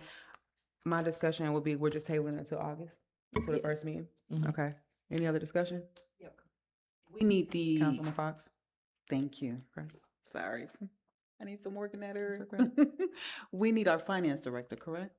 Is that what we're tabling?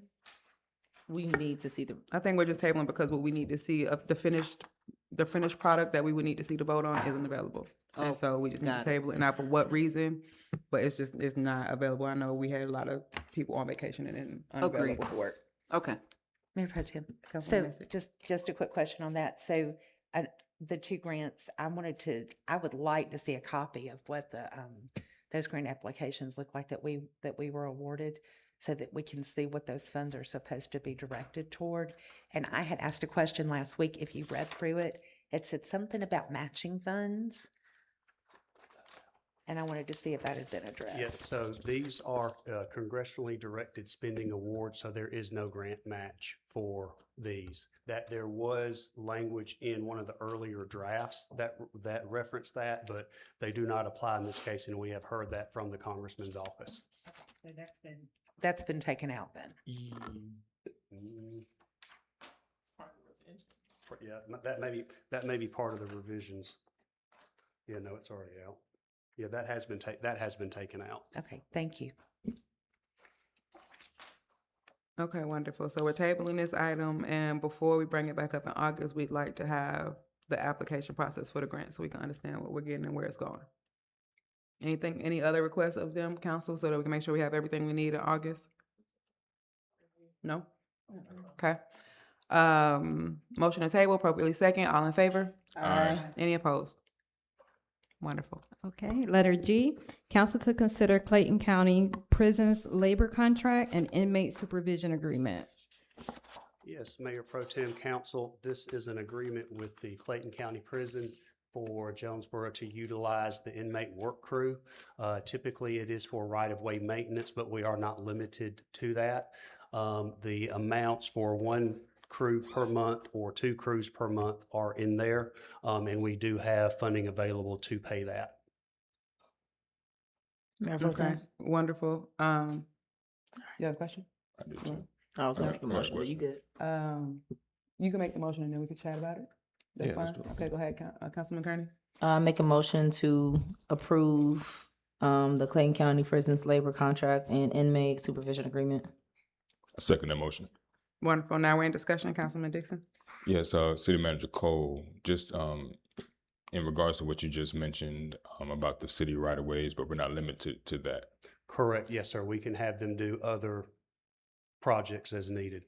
Gotcha. And this is just a thought that I had as we went throughout the day. Could we also include Key Street Park in this proposal? Which park? Key Street Park, right next to Keystone Apartments or Jonesboro Crossing. I believe so. Yes, sir. It would be anywhere within the jurisdiction of the city. Okay. Would council be opposed to including that? Mayor Pro Tem. I just want to know, is that an official part, Chief Cato? So the county does cut that twice a month anyways, between them and Public Works. They have been cycling through that. It does get the least amount of attention only because it's out of sight, out of mind per se. And we've had so much rain that they've been trying to get caught up with the actual right of ways and the parks that are getting fully utilized because there's no equipment there. It's just a field. So I don't know that this is something that needs to be put in the language. From my understanding, I had a conversation about this, and this is something that we were already involved in. I think it's just a new warden or something like that, so we needed fresh contracts. And from my understanding, at previous times, they've done other things. Like I think they took a fence down for us. They've done other, and it didn't have to be stipulated. They just, if we need them for other things. Now, granted, I believe this was based on a working relationship between the parties that were overseeing this, but I'm sure that Blue can build that same relationship going forward. Mr. Cole could build that same relationship going forward. But they've already done things outside of just cutting our right-of-ways. And so I don't see why that would be a problem, but I don't think we need to stipulate that in the language unless you feel like we need to. And the agreement does have the ability to change it with a right to amend the service locations by written notice. It's item number 2 in the agreement, and we can simply either add it or amend it to have additional locations. If I may. Yep. So the most recent project they assisted with was the rebuilding of the garden beds at the Jonesboro Community Garden. They sent a whole crew out and assisted with that project. Without it being stipulated. So I think that the relationship allows for wiggle room. From my understanding, even with that project, it wasn't any pushback. It was just hey, this is what we need, and they were able to be present. No, I understand that, and I'm so thankful that you share that with us too. Now, with that being a one-time project versus something that we would need reoccurring, is that something that we would need to stipulate that? If it's going to be a reoccurring location, we would probably advise amending the agreement in writing. If it's a one-off, that's a little different. They are requesting to do phase 2. Yes, Gotcha. They have actually requested to come out there and do the second part of it. Gotcha. Good deal. I think my only apprehension would be similarly to when we first brought this forward. I wanted to ensure that we weren't stepping on the toes of Public Works, and that's why I had to get clarity. Like, no, this was already going. And so if Public Works is already involved in a reoccurring system with the county, I want to alleviate without taking away people's opportunity to get paid, hours and work for them to do. You see what I'm saying? Plenty. No, there's plenty. This is actually a big assist, a big lift for Public Works, because with them doing the right of way on these larger roads, it allows our Public Works to focus on the smaller city roads. Right of ways, yes. I think I'm referring more so to the park. If that's something that they already have in their schedule that they're rotating and they do every 2 weeks. But I'm fine with seeing if we can amend the language to what would that look like? How long would that extend this to amend the language and just add that as a possible service location? None. I mean, we would just, if you authorize, we would just write it in and then we would sign it. So it wouldn't add any additional time. And neither to the amount that's being requested? No, ma'am, because it's still a per day rate. So if we added a day, yes, it would cost more, but it wouldn't. I see what you're saying. We can go, and Yeah. if council would like to direct us to, we can go ahead and add in that location that he is speaking about.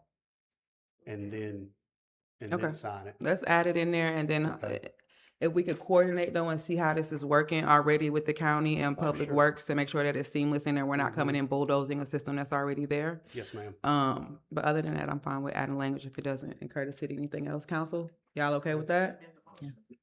Mayor Pro Tem? Okay, Councilwoman Kearney? I was gonna say, can we do that without do we have to say we wanna do that and then ask Clayton County if they will approve that, and then we come back and they say yes, and then we approve it? Like, how does this work now?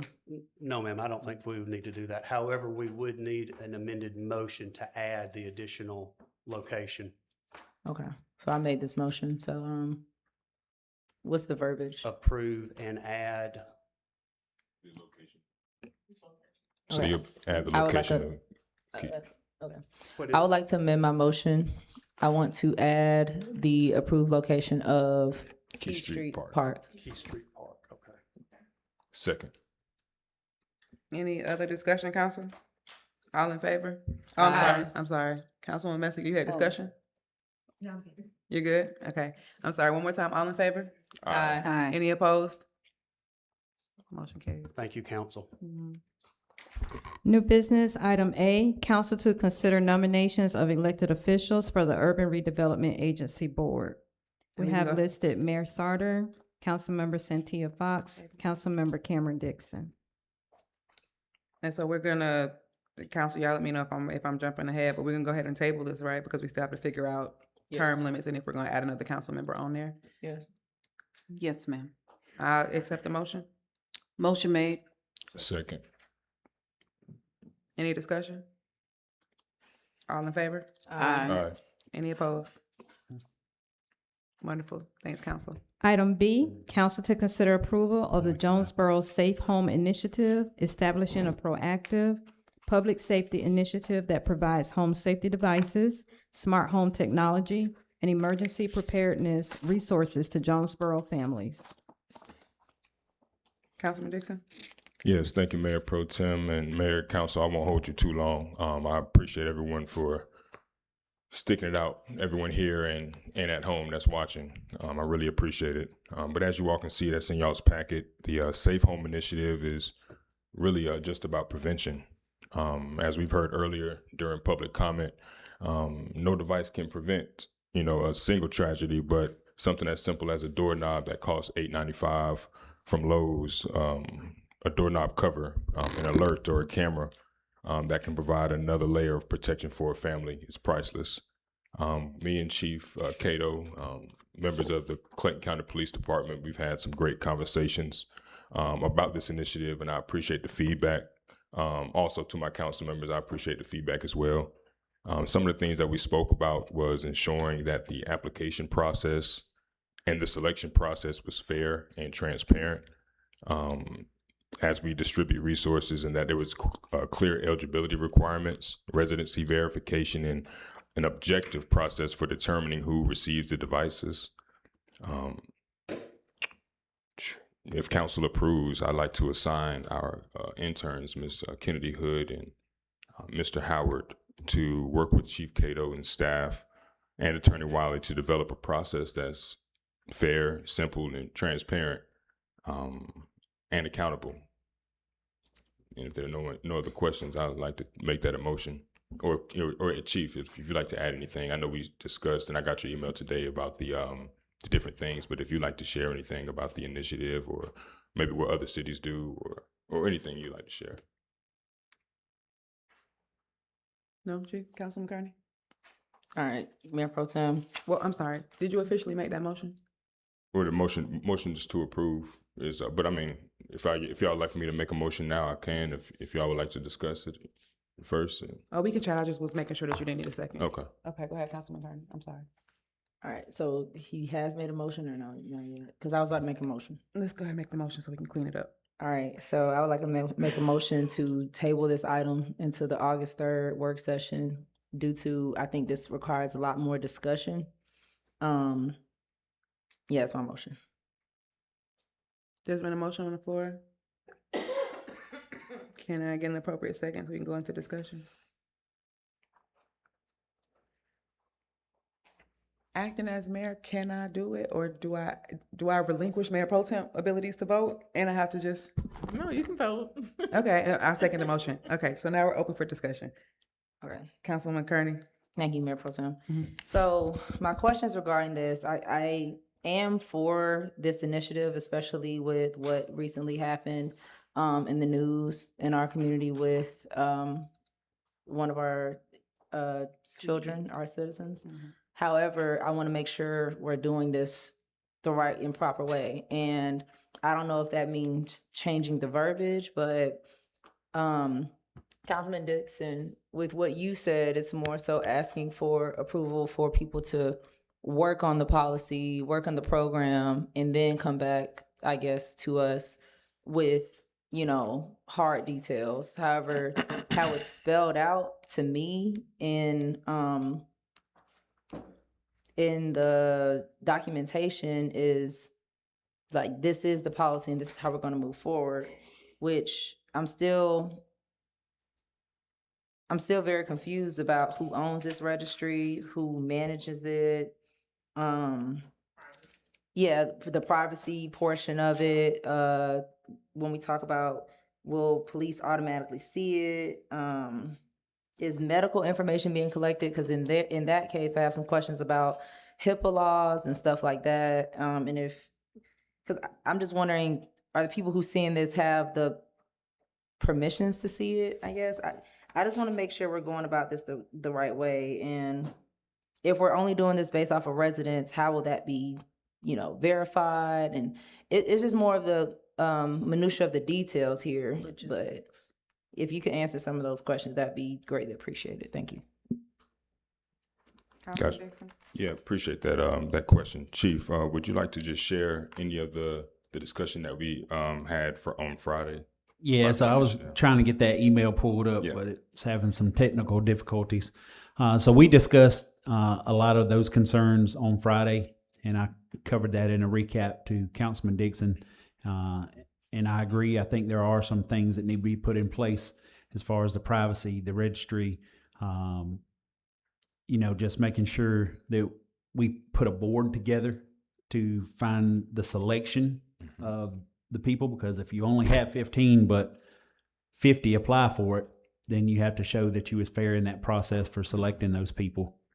But mainly, we want to make sure that privacy for their health and the residents, and then we have the expectations of what law enforcement will be able to see and will not be able to see, will be the education component of that, and them not having an expectation that just because they have a camera that was funded through a city event, that we just don't see it right then.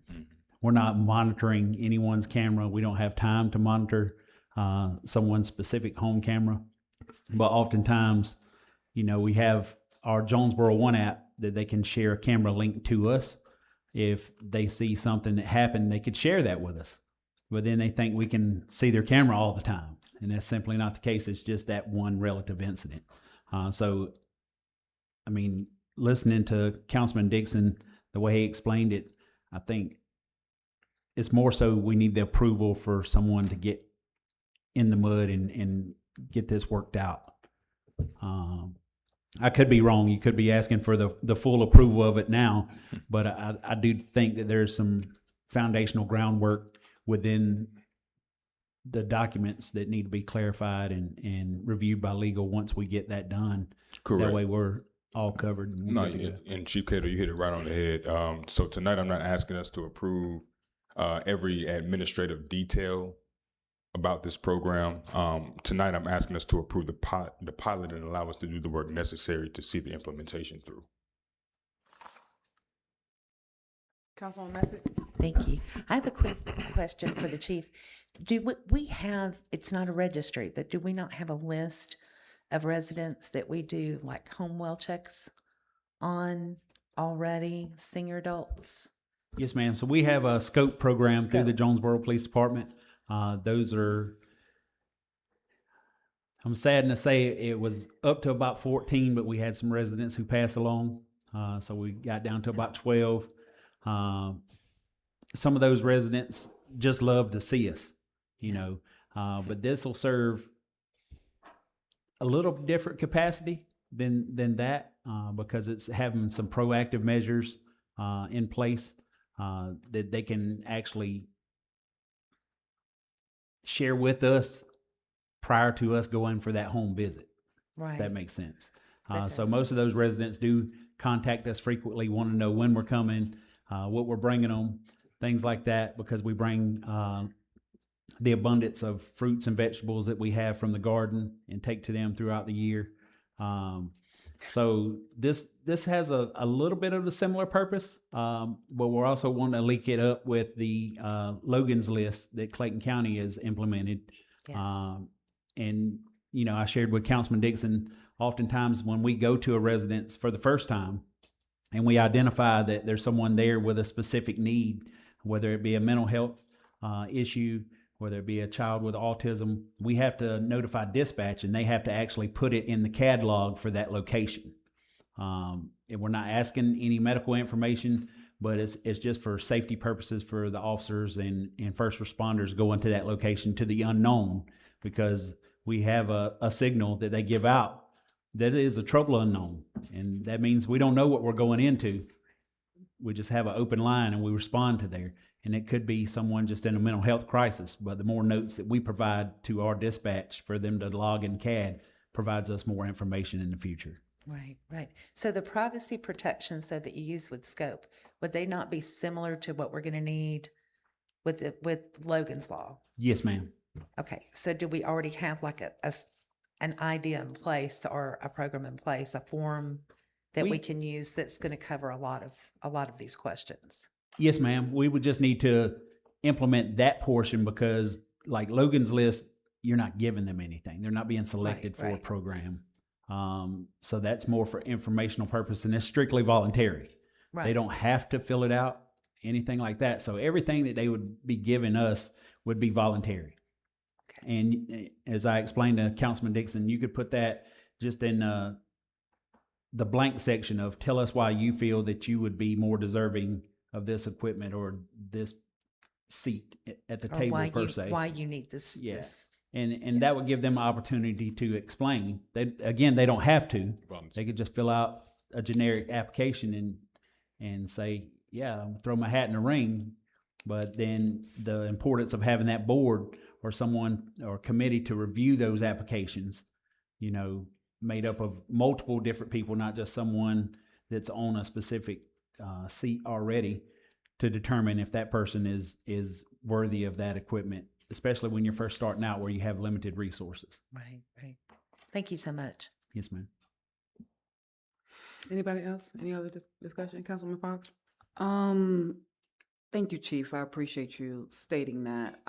So Logan's Law, and again, the framework I think will be just a tad bit differently because I was able to sit in while one of our constituents actually signed up, and then we were able to see it actually entered into the system, and then we did a call test, 911 call test, and we were able to see what the officers see before they came to the home, which was very enlightening.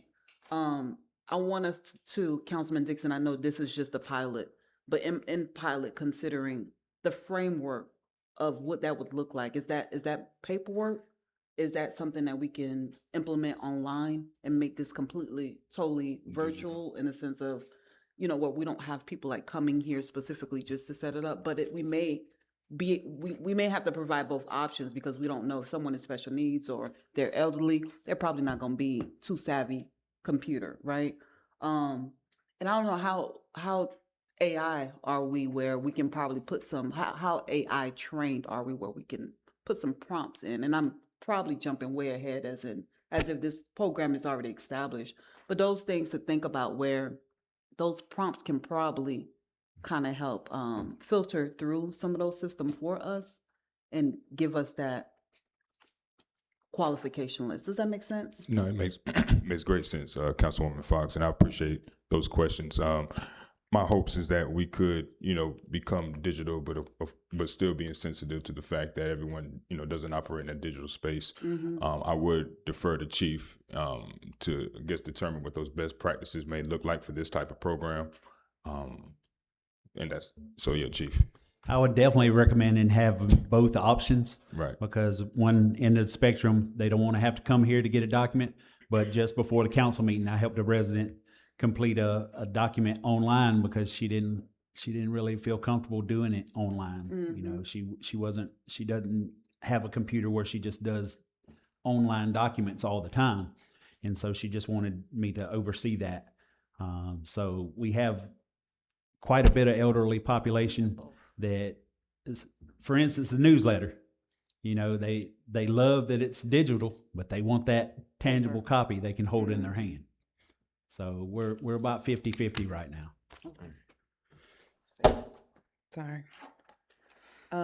Okay, so just a few of my thoughts. So I thought that the registry was its own document, and then the application process was its own. Like, I thought the city itself needed and wanted to have this registry of these protected individuals or individuals in need of protection in our city, just so that we have that, just so that we know who they are, where they are, so the police know who they are, where they are, how to respond. And then if any of those members need these things, then they apply for them, right? Because some of them might not need these things. They might be like, yes, I have an autistic son, but I have everything I need for autism, so this will be better suited for somebody else. So I thought that those things were separate from each other. Is that a correct understanding? Yeah, that's a fair statement. So of course that information, would be voluntary, right? As far as the registry goes, information would be voluntary. But if someone felt like they needed a safety doorknob, they would apply for that item. Right. And on that application, they would have to stipulate why they feel they need that product. So I guess my question, my reasoning for asking that question is, as far as the conversation about HIPAA laws and privacy and all that, if they're volunteering this information, if they're voluntarily saying, hey, this is a sensitive, this is a protected member of my household, or this is how I want you to be able to show up to my household and know that this is what you might encounter, does that not avoid the HIPAA privacy issues? So HIPAA only applies to medical providers or providers of medical services, which we're not. But I will say that apart from the HIPAA concern, there are privacy medical concerns that I think a good policy is the chief recognize and training the folks who have access to that information and the nature of what we want to get from that. We don't want medical records, I wouldn't think, we wouldn't require. So I think it's going to be all in the crafting of the documents in order to protect it. I don't know if the city manager and I were just talking about, I don't know if this would be subject to open records requests. We have training on this Friday, July 17th, 1:00 here.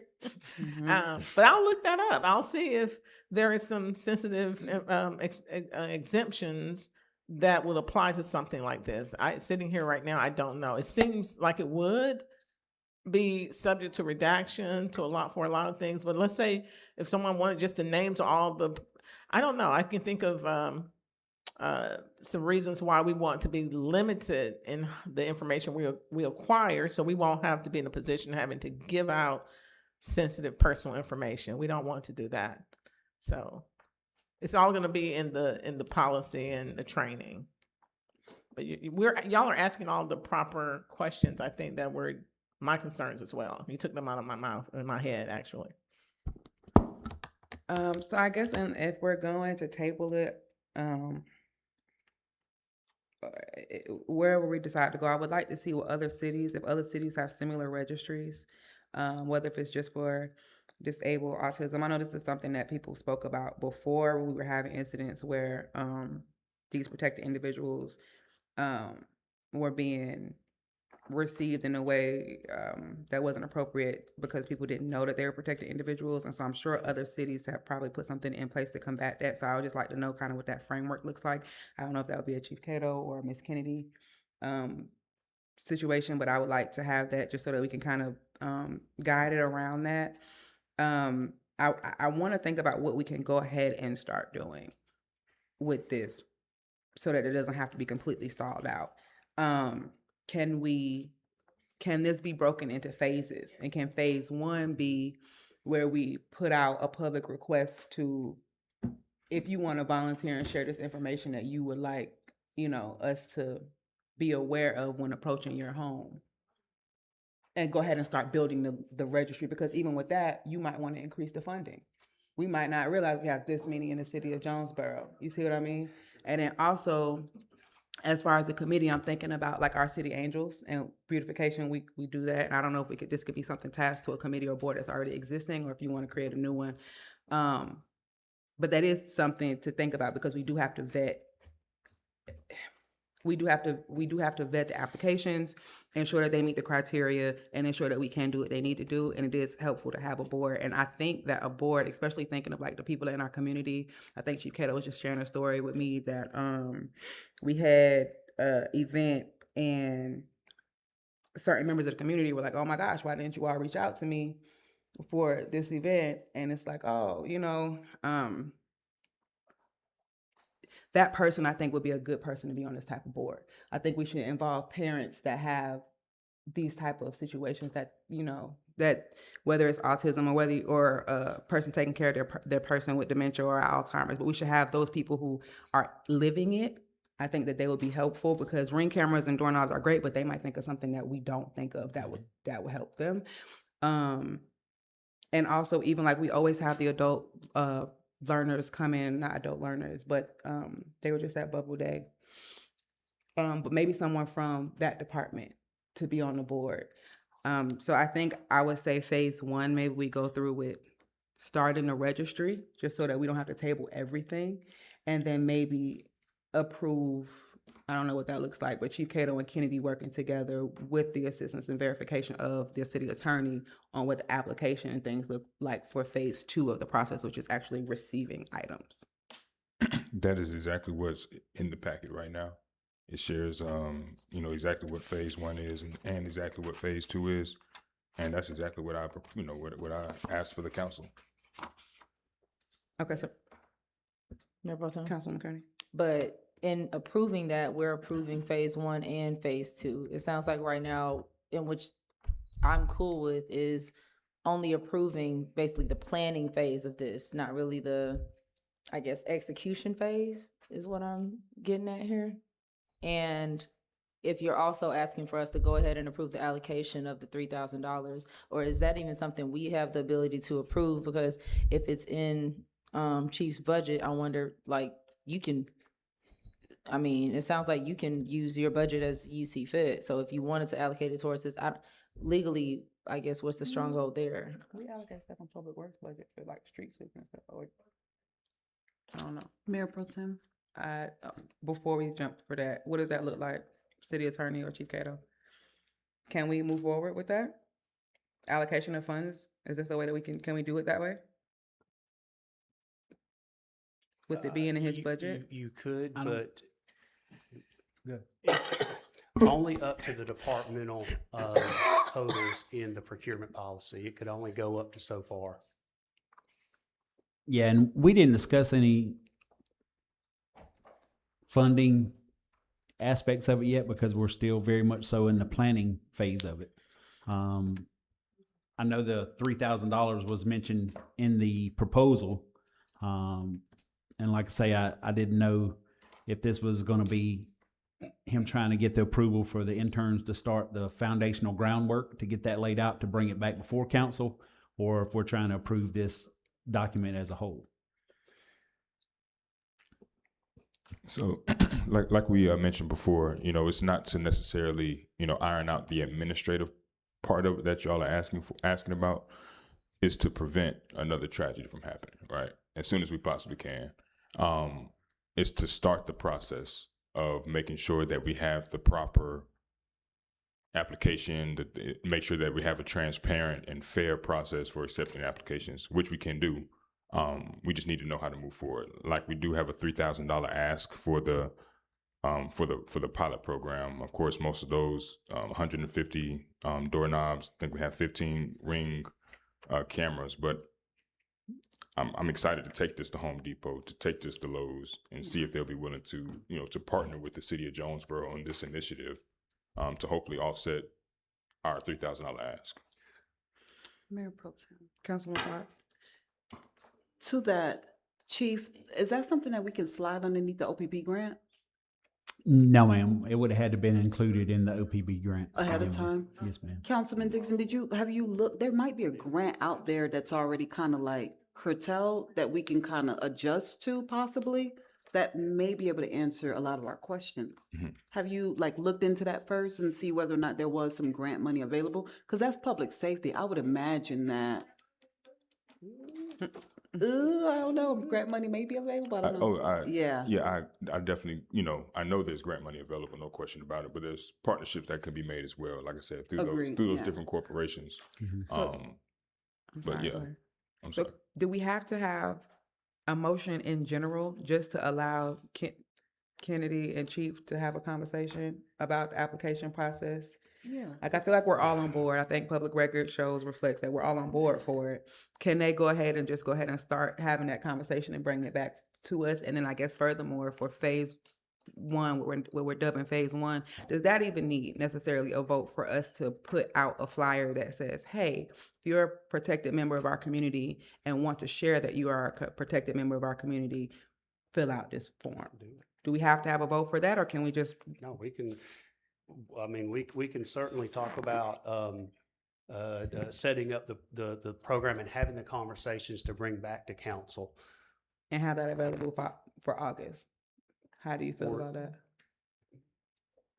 So we can go ahead and still put the flyer out, go ahead and start having applications come in, not applications, but if you want to share this information about your household, that's not something that we have to have a vote on.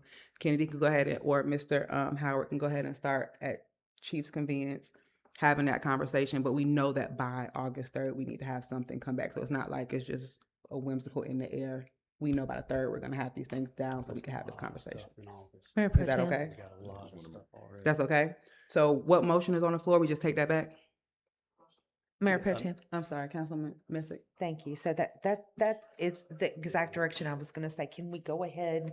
I know there was a motion and a second to table this. Do we need to complete that vote and then maybe make a motion to move forward with approving the board formation and and beginning the registry? Just that portion of this, which exactly is, I think, the direction you were going. I even think we should pause on the board formation just because I think they need to determine what that looks like. Like, do you want 3 people on your board? Do you want 2? Like, you know what I mean? But I think we could start phase one, but I think that particular about the board and all of those things should be in August when they bring it back. But I'm willing to hear from council. Just because I don't want us to have questions of him and he can't answer yet because we just kind of threw the board thing out. Or not just threw it out. They had conversations, but that was just on Friday. All right, Mayor Pro Tem. Yes. So I completely agree with you and Councilwoman Messick's points, because it sounds like you said, it's just the planning process. So I don't understand what part of the planning process we have to approve. Like, is there a part of the planning process you need our approval for? No, I truly just wanted to make sure that everyone was on board with the program. We are on board. As a collective, before we start just doing the work, right? Everybody on board. Okay, that's great. All right. That's so the amazing. motion was the table.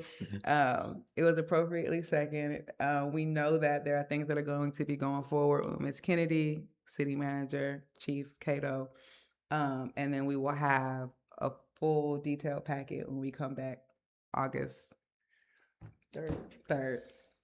I will say that our August agenda is growing by the minute, so it may be better to push it back to September, not to necessarily delay, but just to give us time to work through all of the items that we've got on the list, but Well, I- all for that. I don't want us here forever like we were here forever the other day, but I think that there is a timeliness to this because the situation just happened and I want to show that we're responding. I'm hoping that the only part that city manager and attorney would need to play in it is reviewing the applications and the framework, and that it shouldn't be cumbersome on you. I would think that the most involved would be, as far as staff, would be Chief Cato. Now, if the agenda for August is wrapping up Chief Cato, then I can see where that could be a problem. But other than that, I don't think it should be too cumbersome on this side of everybody. And I don't want to push it off if we, even if it's just phase one. Sure. I don't want to burn anyone out though either. So let me know if I can step up to help. But You can step up to help. okay, yeah, let me know. Put me on a meeting invite. You know I'll show up. And again, we have Ms. Howard, Mr. Howard and Ms. Hood from our interns that'll be able to assist Chief Cato in this whole process. And Councilman Dixon. And Mayor Pro Tem Miller. Everybody, So yeah, y'all gonna be there. absolutely. Yeah. For the record, I'll be assisting the interns with the process. So, since you so kindly shifted me into this conversation ever so gently. Or a designee. If it's somebody else that can, at the beginning, and if you just need to come in at the end to oversee, just to make sure they stay within their wheelhouse. I'm sure other offices maybe can just do that, and you just come in and say, okay, this is what I check off. So if nobody gets burned out, but we get it done. Maybe, yeah. Okay, wonderful. So it's a motion on the floor. We're gonna table this until our next meeting. It's been appropriately second. All in favor? Aye. Any opposed? Thank you, council. Next item, council to discuss OPB grant update. All right. Thank you, Mayor Pro Tem and Council. Just a quick update on the OPB grant status. This is what Chief Cato has been working on. The project planning and procurement is ongoing. There are multiple quotes that are out. Some of the things that are being obtained for are Lee Street Park lighting enhancements, basketball court lighting improvements, additional security enhancements, including additional park cameras and emergency phone quotes. And think about the blue towers that exist, and someone can pick up the phone and they're automatically connected to dispatch. Additional items, we have received quotes for a camera server to support the city's infrastructure IT here, surveillance for the JCC and the Lee Street Park. Also a quote for project signage, and then also event-related items for the National Night Out are being ordered.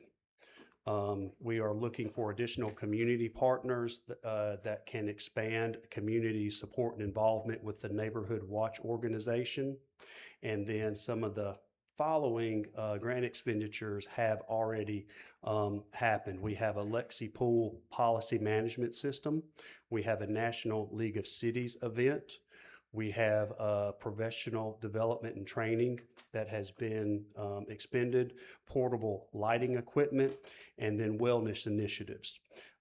Finance and police department staff will continue to coordinate all reimbursement requests and that they're properly documented and submitted in accordance with the grant requirements. This grant continues to support meaningful investments in public safety, officer wellness, community engagement, technology enhancements, and park security improvements. Additionally, personnel costs dedicated to grant administration and project implementation are appropriately applied under the grant.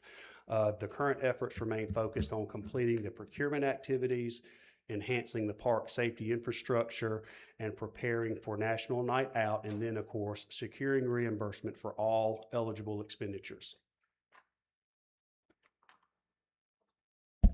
Thank you, City Manager. I appreciate it. Yes, ma'am. Any questions about what you all just heard? Any questions about the grant, Councilman Fox? Okay, thank you, Mr. Cole. I just want to make sure that I heard you correctly. So we're asking for quotes right now? Yes, ma'am. We've been getting the runaround from a couple of different camera companies because there's not as many as you would think that install those. We reached out to, the main problem is the infrastructure is not in place for cellular and power at those locations, because like Battleground Park has only the bathroom area has some power. And so we actually looked at the solar versions of those, and T-Mobile reached out to us. Mr. Tran was at an event and they have a solar option for that. that would include 5G service and run the power for the camera and the phone. So that's where we are with it. The powered options, Georgia Power, they came out and looked at the lights and they said we wouldn't be able to tap into the lights that we're going to install because it's two different systems, because it'd be on a timer system. And so you would have to have constant power to those devices. We did receive a quote a while back from Verkada, and Verkada was like 10 times more than what we were able to be provided the allotment for those camera systems in the initial grant request. So I know thank you, Chief, I appreciate the update. The grant ends October 31st, and with us being like midway in July, are we gonna lose some of that? Because I mean, if everything that you just mentioned doesn't sound like this is an overnight process. No, it's not. So there's the potential, but we are working to get that done. The main thing is that we focus on spending the money appropriately versus rushing to spend it, period. But we end in October. You know what I mean? Like, Yes, ma'am. How much money do we stand to lose? I Out of don't the have that actual. 1.16 million. I don't have that actual document in front of me, but it was like, I don't want to misquote a number, but there was specific number allotted for each camera, and the way they structured the grant, they said 7 cameras at this amount, right? And so we have some contingencies we can play with a little bit, but we can't go to the exorbitant amount that was initially quoted, because that was part of a larger camera package. Okay, I'm sorry. Are we able to get an extension on this? No, ma'am. No, ma'am. It's already undergone several changes in the budget throughout several chiefs. This last change I wasn't aware of had changed until I got the grant packet handed to me. And that's why we're putting an emphasis on spending it correctly rather than just trying to spend it down. This grant has very specific services and service providers. So when we find an opportunity, we're being cautious and having conversations with the grant administrator, and just to make sure that we are doing it right, because like Chief said, this has been an ongoing thing over several administrations, and we never want to leave any money on the table, but it's much better than trying to spend it fast. And I will say that of the couple of grants that we have received back, we're pretty confident that no one's going to be able to get in that ballpark. And those are preferred vendors for the state contracts anyway. When we spoke with the grants manager, he still recommended that we obtain those grants, those quotes, even if we do not go with that vendor, because through the audit process, you're going to have to show that you did get additional quotes for the selection. And I know there has been, I want to make sure that I'm using the right word, a change of the guards in the police department, right? But I also want to make sure that if we have grants, that's part of, like, we talk about raising the millage rate. And I mean, because those are public safety. And public safety, according to our budget sheet, are like one of the heavy financial lift. Yes. So we have money that we can utilize to help offset taxpayer dollars. I definitely would want to tap into that. So what I was looking for today was more so, and I appreciate the report, and I know that effort went into this, and I know that you guys are pulled in different directions. I am looking for, according to my email, something, number one, that we can see with our eyes and touch, something a little bit more detailed, because that grant consisted more than just cameras, right? What about the community program initiatives, like the Citizen Police Academy, the Youth Police Training, Night Watch? What does that look like, or have we even initiated that piece of it? And then I needed some numbers tonight too. I know our finance director is not here, but I really kind of wanted to know, because we're in like mid-July, how much of this money do we risk losing or going back to the grant? So for those specific programs, those were tied to specific positions that were in the police department at the time the grant was applied for, but that we just simply don't have on staff now. I would let Chief speak to these specifics, but when it comes to like the bike patrol. There were several things in there referencing the bike patrol. Mm-hmm. We don't have any bicycle officers. You know, we're trying to find regular police car officers. And so what we've done is we've talked with the grant administrator to see if instead of doing a bike control, can we do other kind of community engagement, mainly around the National Night Out, in order to utilize that funding and utilize it properly.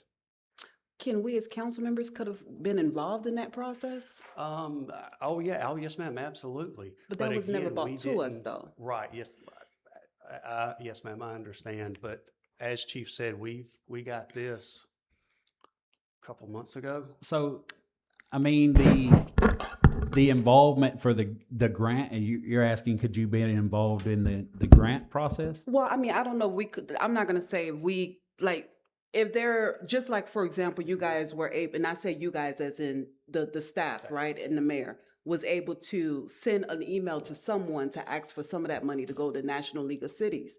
We could have made some adjustments and like, if we don't have bike control, okay, some other options, if we had time to work that grant. Right. Now we're in July, let's say July is over with, because we're not gonna, unless we have a special call meeting specifically for that, we're rolling into August, September, October 31st, that grant is gone. I mean, how are our citizens, could our citizens have benefited a little bit more by us making adjustments? Because grants are not one size fit all, right? Right. But just like we were able to send that email out, we could have possibly take some of that money and curtail it. We have our youth city government department. I love teaching. I would have helped lead a citizens police academy with some additional training. So, I didn't see a Citizens Police Academy on that specific for what you're talking about. You're saying Night Watch, that's National Night Out. Again, I don't have that. Neighborhood Watch. It had a Maybe lot of Police Athletic different League. components. Yeah, so the Neighborhood Watch has to be implemented through the Neighborhood Watch organization. And so I think it was 2014 was the last time I recall anyone from the community that wanted to be involved in Neighborhood Watch. At that time, they were in charge of it, and it disbanded. And so we have to request to be able to get back on that program, which we've done. I don't know why it wasn't done when it was put on the budget sheet, but there again, I didn't change the budget sheet. There is money for the Jonesboro Youth City government in there. We may be able to flex it in a way to we can get the training portion of that covered. But there again, Councilman Dixon and I have to speak about that as far as the per engagement, because if you look at that budget sheet, it says X amount of dollars for X amount of people. He told us that we can't flex it to be like double that amount for each person. If it goes a few dollars over to include for inflation or something like that for materials, labor, things like shipping and handling, that we're having to pay for parts and stuff, we can use that contingency to pay for that. But we can't just willy-nilly say, oh, well, we put Jonesboro Youth City government, we will now change it to $5,000 for 12 people versus 250. That makes sense. No, that definitely makes sense. I think where I'm coming from is, I guess what I would like to know is, going back to the original email, what have we used so far and what are we leaving on the table possibly? And can we get involved? What are our options based on what is left on the table? Because again, the grant does end October 31st. I don't feel comfortable asking anybody to raise millage rates, and we have grants out here that we're not utilizing, like we just have a plethora of money just sitting around. So like, to give you an example, like the HOPE program that was on there, that was slotted for 30 officers. We haven't had 30 officers in the history that I've been here. In 13 years, we've never had 30. I think the max we had was maybe 24, 26 if we counted the people that we had on task force officer positions. So it was more of a hope to be able to get that, and that's no pun intended, but it was a hope to be able to get the officers to staff that, to be able to send them to that training.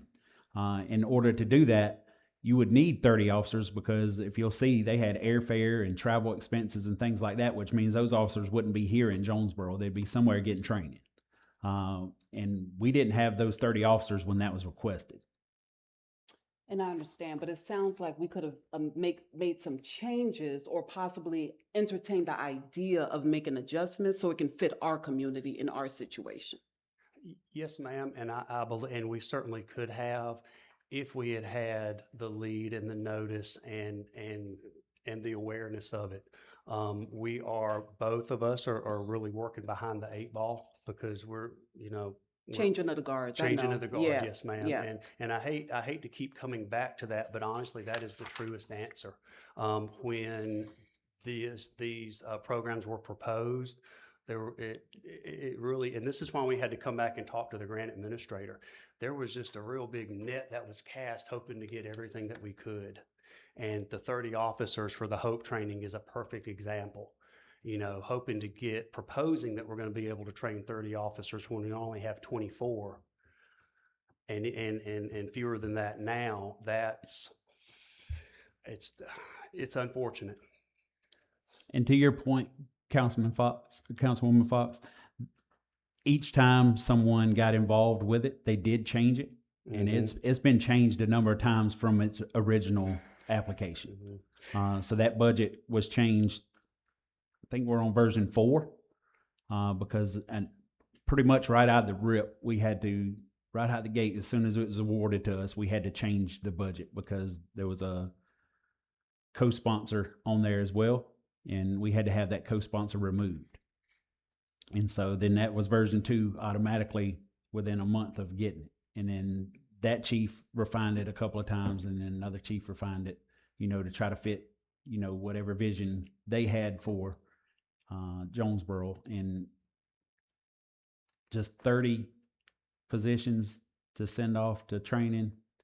And then even with the bike patrol, we only have 2 bikes, but we had more than that for bike patrol training and foot patrol training. I think it was more trying to include a broader scope without understanding that it had to be refined to be able to spend it, if that makes sense. That does. So, Chief, you have a real progressive council. I think just about anything that you come with us, I think I can confidently say as a governing body, we will support you on. I would definitely like to see a grant administrator. We need one like yesterday because for me, Agreed. this can't happen again. Agreed. Absolutely. And having a dedicated grant administrator, if we had one, they could have helped us keep track of it as it was going along rather than us coming and trying to catch up in the last 6 months. That's never the position you want to be in with grant funding. But that is one lesson that we have learned and can learn from this. And those suggestions for changes of that budget, as we identify them, are pretty evident once you start looking at what you have.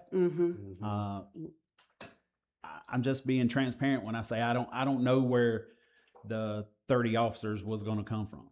I didn't know that. Yeah. But I think the hope was we would be able to get the staffing up fairly quick.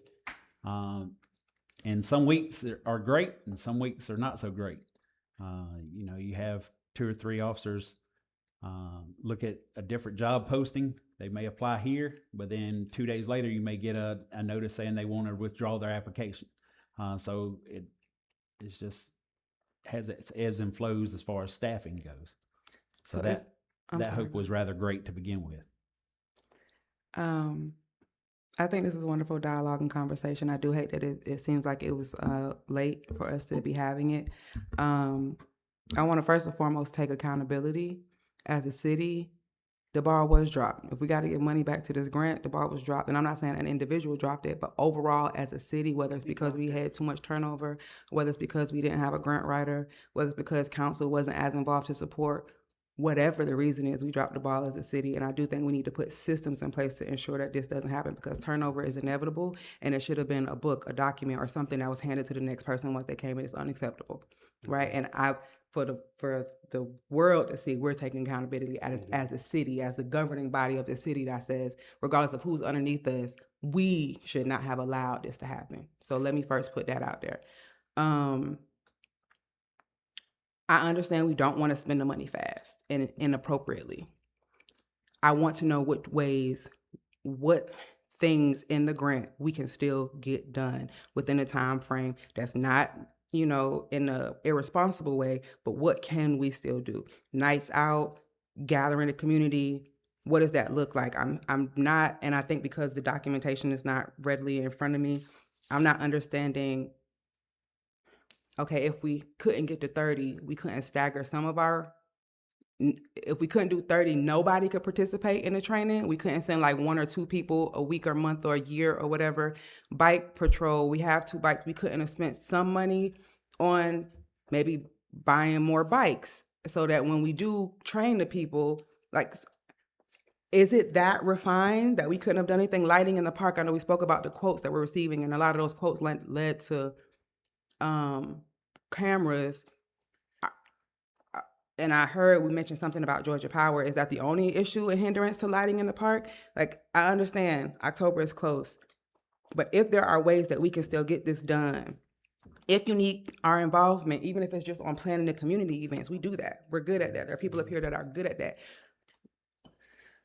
Let's take off as much money that we're leaving on the table as possible. And then I think my question would be, because I know some people's salaries and things were funded in this grant, if we get to the end of this grant and we don't do what we need to do, or we have to give it back, or does that look like non-compliance? Do we not get the reimbursement for this person's, if we don't fulfill all of our responsibilities within the grant, do they give us portions of it still?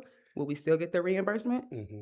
We will get the reimbursements for which we apply for. So in the instance of the 30 HOPE officers that would have gone out and got the training, we will not apply for reimbursement for that because it did not happen.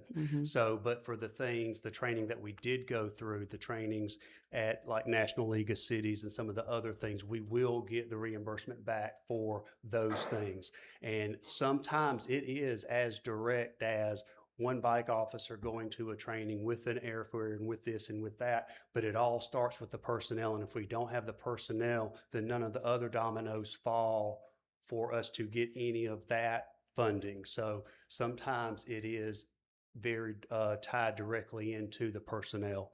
Now, some of the things that we have been able to find, the lights, the cameras, the IT infrastructure to support the cameras, those are things that we have identified that we have either already spent, are going to spend, or is in our upcoming to spend bucket. And so we're just going to be, if we can go ahead and place the order and purchase the item, then we can apply for the reimbursement. So to answer your question, yes, we will get some of it, but some of it is so tied into the specific individuals and specific positions that even if we wanted to request reimbursement, we couldn't because we simply just don't have, for example, the 30 officers or the 15 bike officers. How large is the document for the grant that has all of these particular things that we're talking about? How large is the document?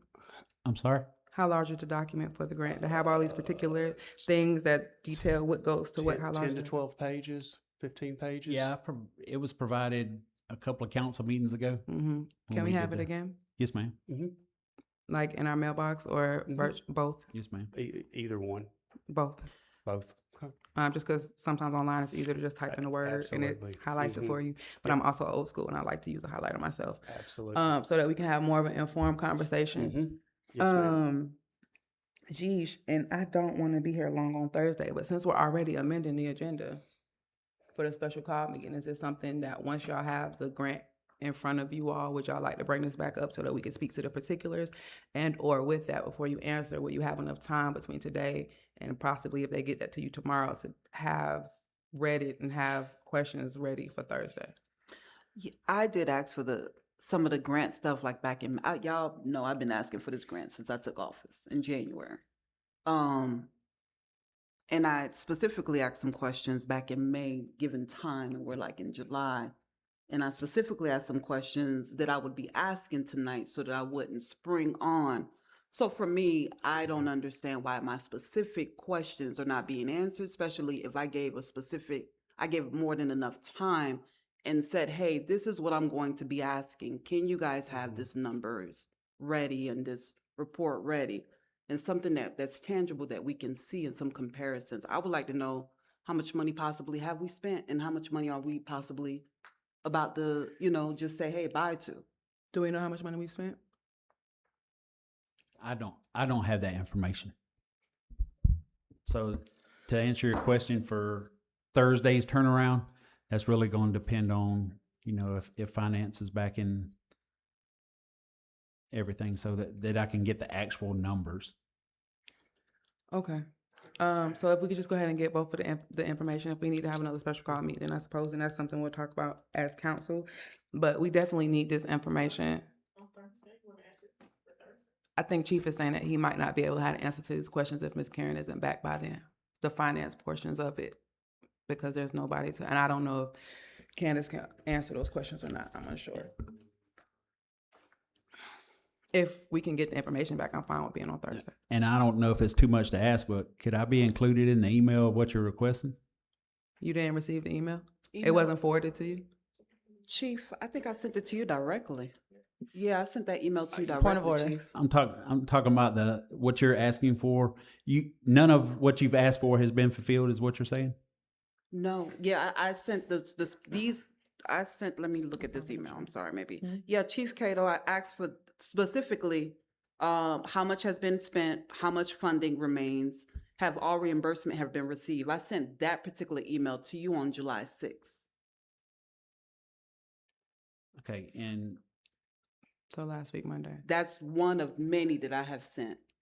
Not to you specifically, but to our finance director, to our mayor, to our city manager. Okay, so going forward, you've only had a week to look at that. Yeah, so my apologies. I can show you if you'd like, but they've identified an issue with my email Oh, to okay. where, I was wondering why I didn't get a response. yeah, so the mayor actually sent me one Friday and was like, hey, can you respond? And I was like, I'm sitting at my computer at my desk, and she said, I sent you an email. And I'm like, look at my computer, look at my phone, nothing. I'm like, Okay. Mayor, can you resend it? She did it again. I still didn't get anything. And so it rerouted some things to a different folder. And so they got most of it worked out today. And I went through and manually selecting names for it to automatically send, but they have to be added to the safe sender. I don't know if it's because some spam that I reported. I don't know. My level of technology explanation for that, it was beyond me. But I've been checking junk folders and things like that for the past 3 days.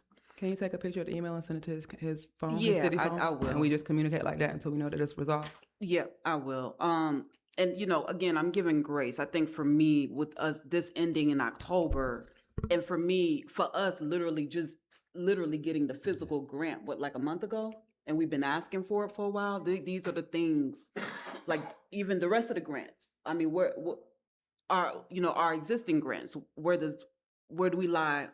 Because I'm sure that the OPB grant is not the only active grant that we have. So we just kind of need this information because I think we're all wearing many hats now, and I want to be sensitive to this, but I also want to feel comfortable asking the citizens to increase their tax rate. Absolutely. And you know what I mean? Like I want to make sure we're exercising financial responsibility. Yes, ma'am. All right. So going forward, we just want to make sure that we have this so we can have an engaged conversation about it in August. We want it this week, but when else are we going to talk about it? Right. Agreed. Point of Yeah, I order. know our finance director is the Point main. of order. What's the point of order for?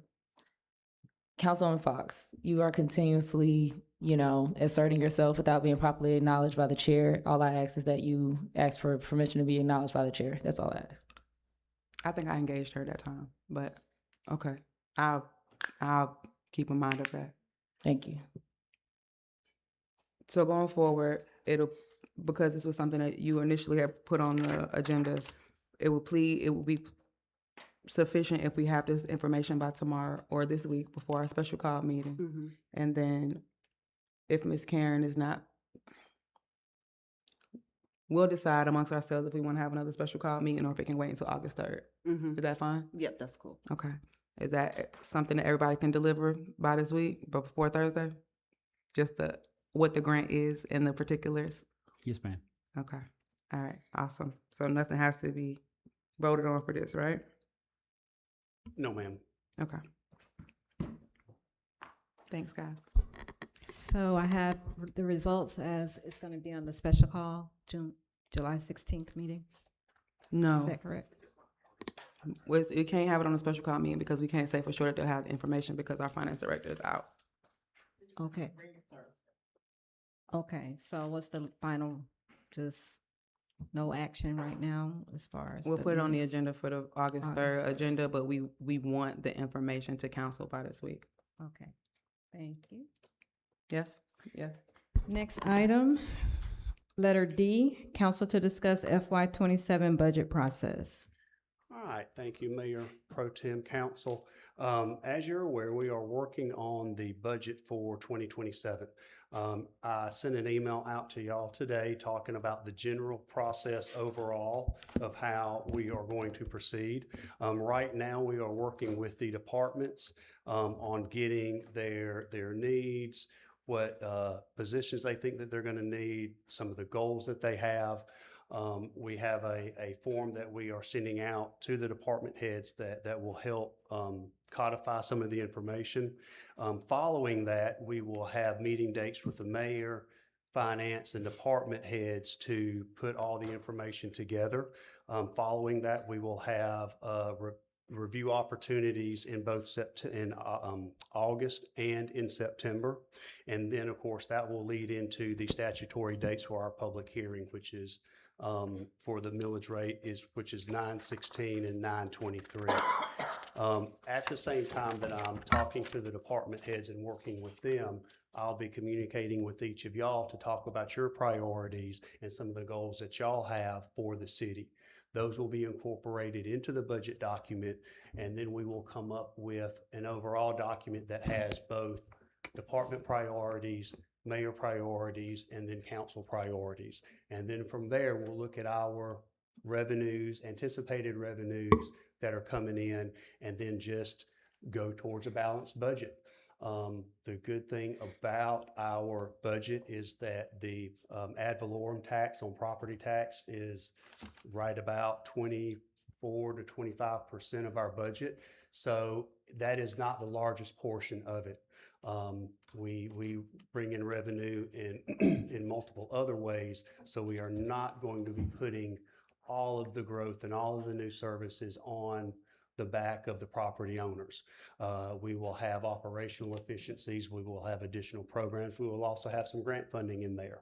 So the budget process is open, it's collaborative, it's communicating back and forth, and then it's just balancing the needs of the revenues and then balancing the expenditures that we have. I just look forward to working with you guys on it. We do have or will have cost of living and merit raises included for the staff. We will also have the positions, a couple of additional positions that will be requested for a couple of departments, but they will not, no department will get any additional positions unless all of their current positions are filled. So the budget is in process. Look forward to hearing from y'all here in the near future, and we can set up one-on-one meetings. We can set up conversations, whatever works for your convenience. Thank you, City Manager. Yeah, I'm sure we all have a lot of things to say. All right, Councilwoman Message. Thank you so much. So my first question is just going through your process right there. Are we going to have an opportunity to have a meeting with council and the directors to go over once they have created their goals and they've stated what they need for the season? Are we going to have a sit-down meeting where we can come in and say, okay, we get their information ahead of time, so we get to review it, and then we get to sit down and talk to them about their true needs versus wish list, because we all have those. Yes, ma'am. And hopefully that will be taken care of through the communication and the process going back and forth through it. What I don't want to have happen is council get focused on one line item that is a very small part of the budget, but isn't, necessary to balancing the entire thing. Now, as far as getting the wish list, they are very realistic, and we understand what we can and what we can't spend. So there's not going to be any grand wishes for stuff because we simply don't have the money for it. Now, what you will probably have is a request for a couple of pieces of equipment in a particular department, like Public Works, for example.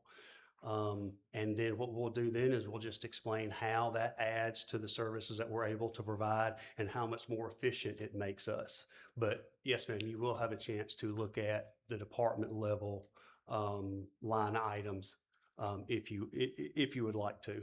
So they're going to create the reports to give to you, and those reports will be made available to council. Yes, ma'am. correct? Yes, ma'am. Okay, thank you. Councilman Fox? So, thank you, Mayor Pro Tem. Mr. Cole, what I'm looking for is, I sent an email because I was hoping that we can squeeze in a retreat or something where it's like, if an individual want to meet with a department head, that's absolutely fine. I think for me, I wanted to have a conversation with all of us in the room because there is 7 of us and there's so many of y'all. It'd just be an easier, in my opinion, easier conversation to facilitate where we're all, because we all probably have some of the same questions. And for me, I'm not looking necessarily for a number line item. I want to have a conversation. Right. I want to have a conversation of the challenges, what's working, what's not working, Sure. more so than, hey, we need 30,000, but okay, how are we managing the 35 that, we provided? Right. So I saw some dates that Taylor sent out, but I don't know if they're just too far out for us to, I feel like those dates were just a little too far out and we're behind the curveball a little bit. So the retreat, we are looking into the retreat. We are selecting some dates. If we don't have time for a retreat before the budget is due and before we have to have the conversations, then we can certainly set aside either a special called meeting or a budget-specific discussion so that you have the opportunity to do that. Okay. And so that was going to be my chime in. Last year we did similar. We met in a community room. It was posted publicly. I think we might have had like 2 residents come.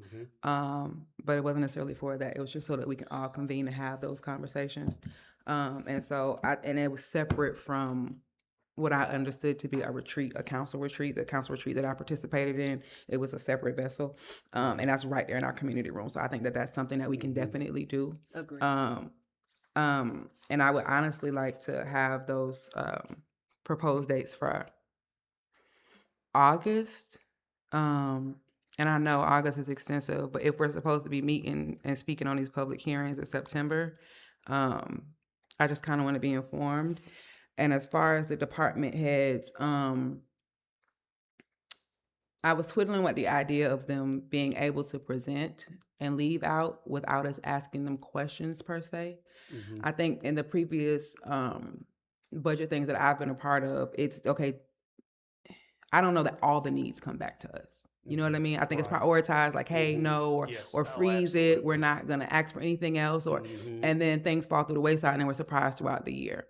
And so I think, especially with it being their area of expertise and me being a person who lives on like tone and things like that, I'll be able to see the passion behind what's important and what's not. And even if it's something that administratively you decide that we don't need to do right now, when it comes back up, or just in general, as we're here on our tenure and we see that, oh, we have more money or we have salary savings, we can say, well, hey, remember when Public Works passionately said that they needed or when Public Safety passionately said. So I wouldn't be opposed to, if without putting more work or burning out anybody, if the department heads could maybe present out, again, because I just don't want it to seem like it's falling on deaf ears with council, and it's like we just didn't know that you wanted all these things. We had no idea. I would like you said you would share information about the revenues. I don't know if grants are included in that, but definitely all of the open grants that we have so we can make an informed decision. Also, the SPLOST reimbursement. I know Mayor speaks often about how she was able to find, her and Ms. Karen were able to find adjustments to the SPOS that freed up more money. And so I would like to have that information so that we can fully vet it. And then I can't read my handwriting. No, without being, don't know what that last one is, but definitely the retreat, if we could do that in August. Not retreat, but us meeting in a community room or something, just to sit down and have a conversation about it. And at that point, is that when you would like what our, like the council wish list? Or, because I know last year it was a lot of, they came up with something, and then by the time you brought it to us, now we have all these things, you got to go back to the drawing board, you have to keep going back and crunching the I would numbers. like to get that over the next couple of weeks from each of y'all directly, or, either in an email or in a conversation, so I can begin to incorporate it, because my goal is to give as much of your priorities and wishes as we can, and as much of the department heads' priorities and wishes, and same thing with the mayor. So, and getting all of this information early just helps us fold it into the numbers that we're going to be looking at on the page. Wonderful. And I think my last ask would be that the things that administratively you all don't determine to be our priority right now with the money that we have in the budget, I'd like to know what the plan is for that. So if we say, no, we can't do that this year. This year we will buy one bucket truck, and next year we hear that you want this, and we're putting a plan in place for this. So it's not just like, well, I asked for this on the wish list, and I got to ask for it again every year and never know when I'm going to get it, because these are big ticket items, and a plan needs to be put in place, I feel like. And so that is actually a 5-year capital improvement plan, and that is something that Karen and I have talked about providing to council and begin to working for, because you're right, Chief doesn't just need 4 cars this year, he's going to need 4 cars next year, and he's going to need 4 cars the year after that. And then at the end of 5 years, all of a sudden, it's 20 cars, and we've turned over our entire fleet. So adding a capital improvement plan, capital improvement budget will help us see some of those next year, year after things that are coming through. And that's where the grant money and some of the other funding buckets that we have, because see, the budget that we're looking at is our general fund, is our operating budget. We have SPLOST, we have LMIG, we have LRA, we have various grants that then comes into it that may not pull money from the general fund or from our operating fund. So having both of those documents at the same time says, okay, well, we can't get it this year, but in year 3, we should have it by then. Okay, wonderful. And I think if nobody else has anything else, my last ask would be an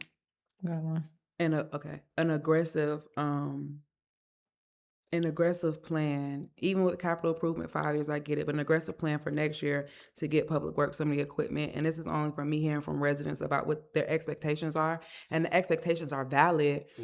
It's because we used to have all of these things, and so Public Works were able to do these things, and now we're asking for these things, still expecting these things. Hey, my city used to look like this. Well, we also had a truck where they could get up there themselves. So we also had a street sweeper ourselves in the city of Jonesboro. And for whatever reason, times predating me, we sold these things, but I would like an aggressive measure to have at least one of these big ticket items done, whatever we need to do. And if that means we can't have a $400,000 contingency, but if we can get the people what they want, I would like to see that. Yes, ma'am. Please. Councilwoman McCartney. All right, Mayor Pro Tem. So my question was, I see the budget deadlines that you emailed us, and so I'm trying to figure out if we're going to have this budget retreat, what day we're going to do that. So it says the departmental deadlines are July 24th, which is 11 days from now. And then the meeting dates for, it sounds like yourself and all the department heads, are July 27th through August 7th. And the final review dates, August 10th or September 7th. And then the public hearings, of course, are dated for September 16th and all that. So when is a good date, or what is a good time frame that you want us to meet for? Yeah. Let me look at some specific, you mean specifically for council to talk? Are you talking about the For this budget? conversation in the community room? Yes, the community room, Okay. I will need to retreat. get with the mayor on that one and then coordinate with the department head. So if I could have a couple of days to get you that date. Okay. I would just suggest we make it before our August 3rd meeting, because a lot of people, like, our schedules are my schedule is very fluid. August hopefully we can do it before the August 3rd work session, because the way my schedule is very fluid. So, you know. We can certainly try to hit that. Okay. Okay. It's not a hard deadline. It's just a suggested. Yes, ma'am. Okay. Okay. Any other questions, comments, discussions about the budget retreat? Would you like to see timeliness for them to take back? No? Okay, awesome. Thank you so much. Oh, you had, because Cam's head was in the way. I'm so sorry. It's the Cameron. It's okay. My only other question that I'd like to request, we're going into creating budget for 27. We never got a true budget book for this year. So I wanted us to see if we can get those, and so that we have that going forward. We know what it should look like going into this next year. All we ever got was a thin pamphlet of an outline of numbers. That was not a budget book. So I have seen the budget book that you're referring to. Karen and I looked at that. We looked at the one from 24, and yes, ma'am, we can get something like that for you again. As far as for 26, I don't know that we can go back and recreate a budget book for you, but we can certainly share what we currently use day to day. I don't know if it's it shouldn't be the thin pamphlet that you're referring to, because this one has all the line items for each one of the departments, but we can certainly get that for you. Okay. So that you know what 26's numbers were. So the one for this year was requested by council many months ago. So let's not. So I tell you what, so before you leave today, I will go up and grab mine off my desk and bring it down and show you what I'm talking about. And if that is the document, then absolutely we can get it to you. If it's something else, I'll just have to go back and see what I can do. Okay, perfect. Thank you. Yes, ma'am. Okay, wonderful. Next item, Economic Development Report by Faith Akuda.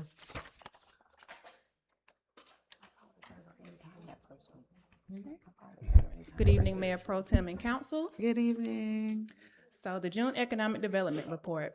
The Economic Development Department continued strengthening partnerships, advance strategic initiatives, and support long-term economic development initiatives through regional collaboration and interdepartmental coordination.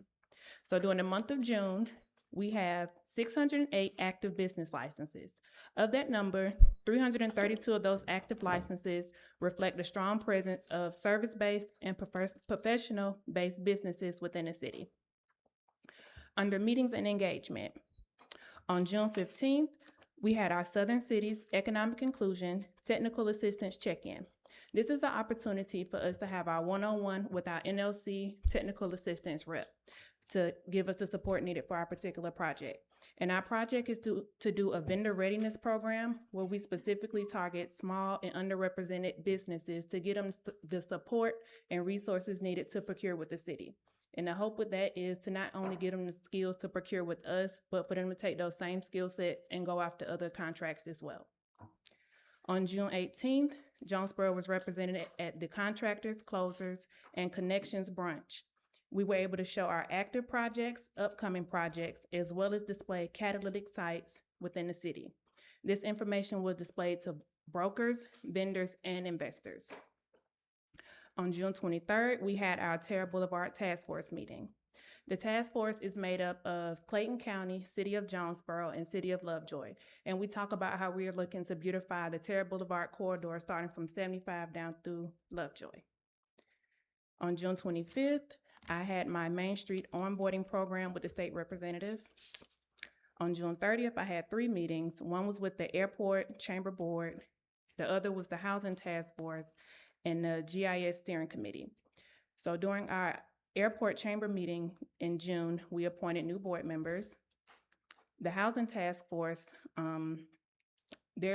so Clayton County, this was touched on a little earlier by one of the groups for the Clayton County I can't remember their name, but essentially it's Clayton County and the 7 cities represented within Clayton, and it's a housing study that's going on. So the consultants are wrapping up the actual survey data. So once we get that information, it'll be passed on to the county as well as the cities, and we'll be able to use that information to make more informed housing decisions within the city and the county. And lastly, on the 30th, we had our GIS steering committee. So we actually now have an active GIS license with the city. And through this particular steering committee, we were able to get our ESRI contract as well as get the layers from the county. So while some of the layers do need to be updated, we're not necessarily starting from scratch. So we have something to build off of to get GIS online for the city. Comprehensive plan update.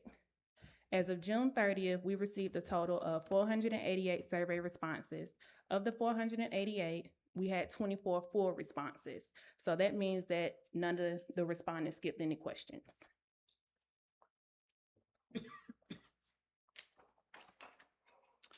Under business activity, we opened 1 new business in the city in the industry of automotive sales and the brokerage industry. Additionally, 8 business licenses were terminated in the following industry: administrative and business support services. It was 3 terminated in that category, 1 within automotive sales and brokerage, 1 within medical supply, 1 within health services, 1 within sanitation services, and 1 within tax preparation services. As I mentioned earlier, we now have an active GIS license, and under that, the 4 layers that we're currently working on are the vacant building registry, the broker properties registry, zoning layer, and the zoning overlay layer. Economic development is also having discussions with community development. We're looking to review the permitted, conditional, and prohibited uses within the city. This effort will help us better modernize our zoning regulations as well as align them with our economic goals as a city.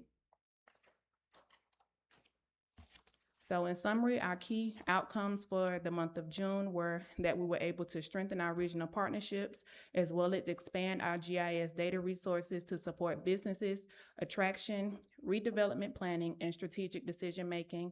And our key priorities moving forward are to continue to collaborate with community development as well as strengthen our collaboration with our regional partners to advance investment, redevelopment, housing, and workforce initiatives.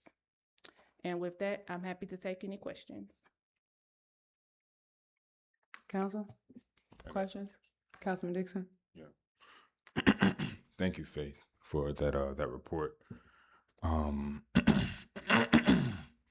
The presentation that you were able to present at the brunch, or not the presentation, but the things that you were sharing at the brunch, are you able to share that with us? Yes, I can share it. It was at the time we didn't have the GIS layer, but it was like a Google image with different sites identified. Gotcha. I just want to be able to champion alongside you, so I appreciate that. Absolutely. Kudos on the surveys. But in regards to those responses, I know you said 488 and 28 full respondents. Do we have like the data that shows what questions were skipped or wasn't answered so that we can maybe refine those questions? Or I can ask if the ARC has that information. Good deal. Yeah, we have a check-in with them this Friday, so. Gotcha. Appreciate you. Is it for you, Councilman Messick? Thank you. That was pretty much my question. And there were 488 responses, 24 full. But what do you know what the ARC counts as a response? What were those partial answers? Were those just scanning the QR code? What would count as a response? So I know she sent out kind of an update as far as like the demographics and was able to give us a rough estimate on how many responded to certain categories, but I can specifically request a breakdown on which ones were, skipped and how many. That would be wonderful. That way we know what we need to look at or reword next time we're reaching out for that data and that information. Thank you. Councilwoman, and I will say that any response is counted as a response. So if they just went in and answered one question, that would count as one response. But most of them would answer, a majority of them. They just didn't answer every single one. So in looking at some of the data which ARC can provide to us, we will be able to go back and pull those items like you suggested.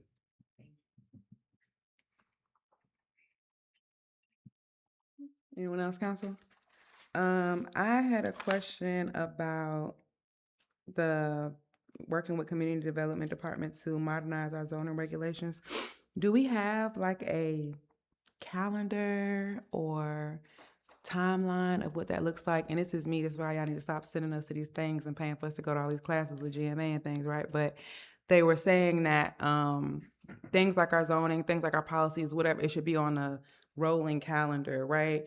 And that we should know what portions of what we're looking into, whatever, whether it's monthly, quarterly, however, so that we know an end date of when we have actually reviewed all of our policies and when we need to start reviewing them again. And so do we have a rolling timeline of what that looks like? Yes, so in speaking with Mr. Allen, we did discuss this, the potential of doing it maybe annually, reviewing our permitted use table. At least, yeah, possibly over 6 months. Okay, We have a wonderful. table of uses, which you've probably seen, which has actually, it's like this, about 40 pages of different specific uses, whether they're permitted, not permitted, need a conditional use, whatever. We've updated these through the years. We're about to have y'all update for this on the August meetings to kind of give some more. There's some outdated uses on here. There's also some ones we talked with several ladies about making it more business friendly for certain uses and things. So you will see that in August. Okay. So yeah. Okay, awesome, wonderful. And y'all, I'm a reader. Readers are leaders. But could we get a presentation with that too? Just because y'all understand a little bit more lingo than, and so I don't want to have questions about a particular something inside the ordinance or the policy that we're redoing and not have to try to ChatGPT, Google it on my own. If we could have like a little presentation so that we can ask questions to make sure that we understand what y'all put together in August. If that's not gonna burn y'all out. Yeah? Okay. Yeah, we can do that. We All can right, get awesome. Faith to work on the presentation part. I'm a Gen X, so I'm not as skilled as she is on. It's okay. When she does it on a presentation computer, you have it techniques. all right here. There you go. So as long as you can speak to it, not that you All right. don't have it here, but you know. We're gonna tag team it. All right, We got it. awesome. Okay, great. Anything else, council? Okay, wonderful. Thank you so much, Mr. Gupta. I was about to call you a nickname. Before we roll into the other report or the next part of the agenda, if it's okay, if I could just piggyback with one more request for the budget process. Can we get job descriptions and either education or ranks of the department heads, also HR department head, clerk, and all of that? Because I do think that it comes time. Yes, we're doing the climate to ensure that we're paying them appropriately, but I just want to know, like, there are some people who, outside of what we are, the 2%, 4% raise, that have amassed certain, certifications and things like that, so that we can justify increasing their pay based on what they got during this year, the certifications they got particular to their job title, and also to be able to justify what we're paying certain people now. That I just want to make sure that we have the qualifications in place and that the job descriptions are being followed and that people are being paid for what they're expected to do. Yes, ma'am, we can do that. Okay, great, thank you. Madam Clerk. All right, moving right along to finance report. We don't have anything at this time. Now we're on city manager's report. All right, so as you will notice, I was not able to submit a actual full report this time. I will say that a lot of my updates were contained throughout the meeting, but I will go ahead and update you on several things. The Lee Street Park water fountains, the part was ordered, but it was the wrong size, so we have had to reorder that one. The tennis courts, the backboards, we have received the quotes and should be pulling the trigger on one of those this week. The park signs, the quote was approved and we're waiting on an installation date. For the water fountains, the leak detection company has come out, but we are waiting on their official report. there was a email sent out on 7/8 asking for the preferred month and days for our retreat. And so if y'all can just go back in your emails and check that. We have received a couple of proposals from both Callaway Gardens and the Crown Plaza in Peachtree City. And so, and we are going to be setting the emotional intelligence training date, should be this week. So as soon as we get those updates back out, as soon as we get that information, we'll get the updates back out to you. Okay, wonderful. Thank you so much for the report, City Manager. Any questions or anything, Council? Councilman Fox? Thank you, Mr. Cole. I think it was your last report or maybe a few reports. Where we are with our street signage, updating our street signage, and some of them, I mean, it's, you drive around the city. I don't have to tell you what condition they're in, but I know that was a priority for us. Is that still a priority? Yes, ma'am, it is. It is. And so I had been trying to contact and work with a local company. I just wasn't getting a response from them, unfortunately. So I'm going to go ahead and reach out to some of the national folks that we have contacts with and actually get some specific quotes for the signage that I showed y'all a couple of meetings ago. Once I get that, then we can start the ordering process and get that going for you. Okay. What about, I think that might be a public work question, but I think you were kind of taking that on to our street sweeper. What is the update on that? So I need to go back and get an actual do some review and get an update on that. I had it before Mr. Hurd left, but I need to go back and check on that because there were some specific items in there that we had to go back and do. Okay, thank you. Yes, ma'am. Anybody else, Council? For the City Manager? No? Okay, wonderful. Thank you. Thank you. Next item, report of city council members. Okay, wonderful. Councilman Dixon, you want to start? No, you like to go last and insure us up? All right, go ahead, Councilwoman Fox. Oh, you want me to, I'm sorry. I heard you call Dixon. He wasn't, He likes to. All right, so Close us thank out. you all. I wanted to specifically thank Ms. Ellen Divins. Many of you all know, I posted a social media post, but I know many of you don't follow me. She did a thing. I'm so proud of her, and I've emailed mayor and council so that we can give her flowers possibly in our August meeting. Clayton County we had a House Bill 631. Many of our surrounding sisters and brothers had already signed up for it, but Clayton County had not. She took it upon herself to do a proposal and met with Chief Roberts and his staff. And as of today, that Logan's Law initiative is now live. So I believe that this is true exemplary of what true leadership is. She took something, a need in our community that's going to help so many different people, special needs. It ties right into, as Councilwoman Kearney said about what Councilman Dixon, Home Safe program. I believe all of them are tied together, but it's something where everyone will be able to benefit if you have a special need or you're a special need yourself. And if police comes out too often, first responders don't have all the information that they need before approaching. So having that will give them the necessary tools on how to approach. Some people may not like male cops, for example, and understanding that ahead of time and sending a female cop to de-escalate the situation or have a better understanding will help. So super proud of Ms. Divins, giving her flowers. Buddy is our, what is his title, Chief? Is he our, I want to make sure I give the Honorary. Our honorary officer. So our community constituents, our members, y'all are amazing and I love y'all. Thank you. Awesome, wonderful. Councilwoman Messick? Thank you, Mayor Pro Tem.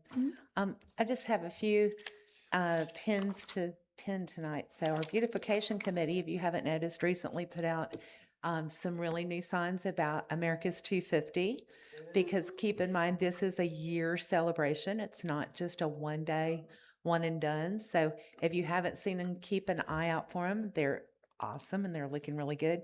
If you have not had a chance to go by the community garden, there's all kinds of things growing over there, all kinds of things to walk around and look at. If you just need a peaceful place, do not go at lunch. It is so hot over there at lunchtime. But a morning walk or an evening walk and sit down at the picnic table, take you a bottle of water. It's beautiful. We've got lots of people. I've made lots of friends over there this summer. We've did so many events since our last meeting. The Juneteenth event was amazing. It was wonderful to see so many people out here. I was very close up to the stage. It was very, very loud, but it was very, very amazing. And then July 4th was wonderful. The Kids Zone. I have had a lot of good feedback about the Kids Zone.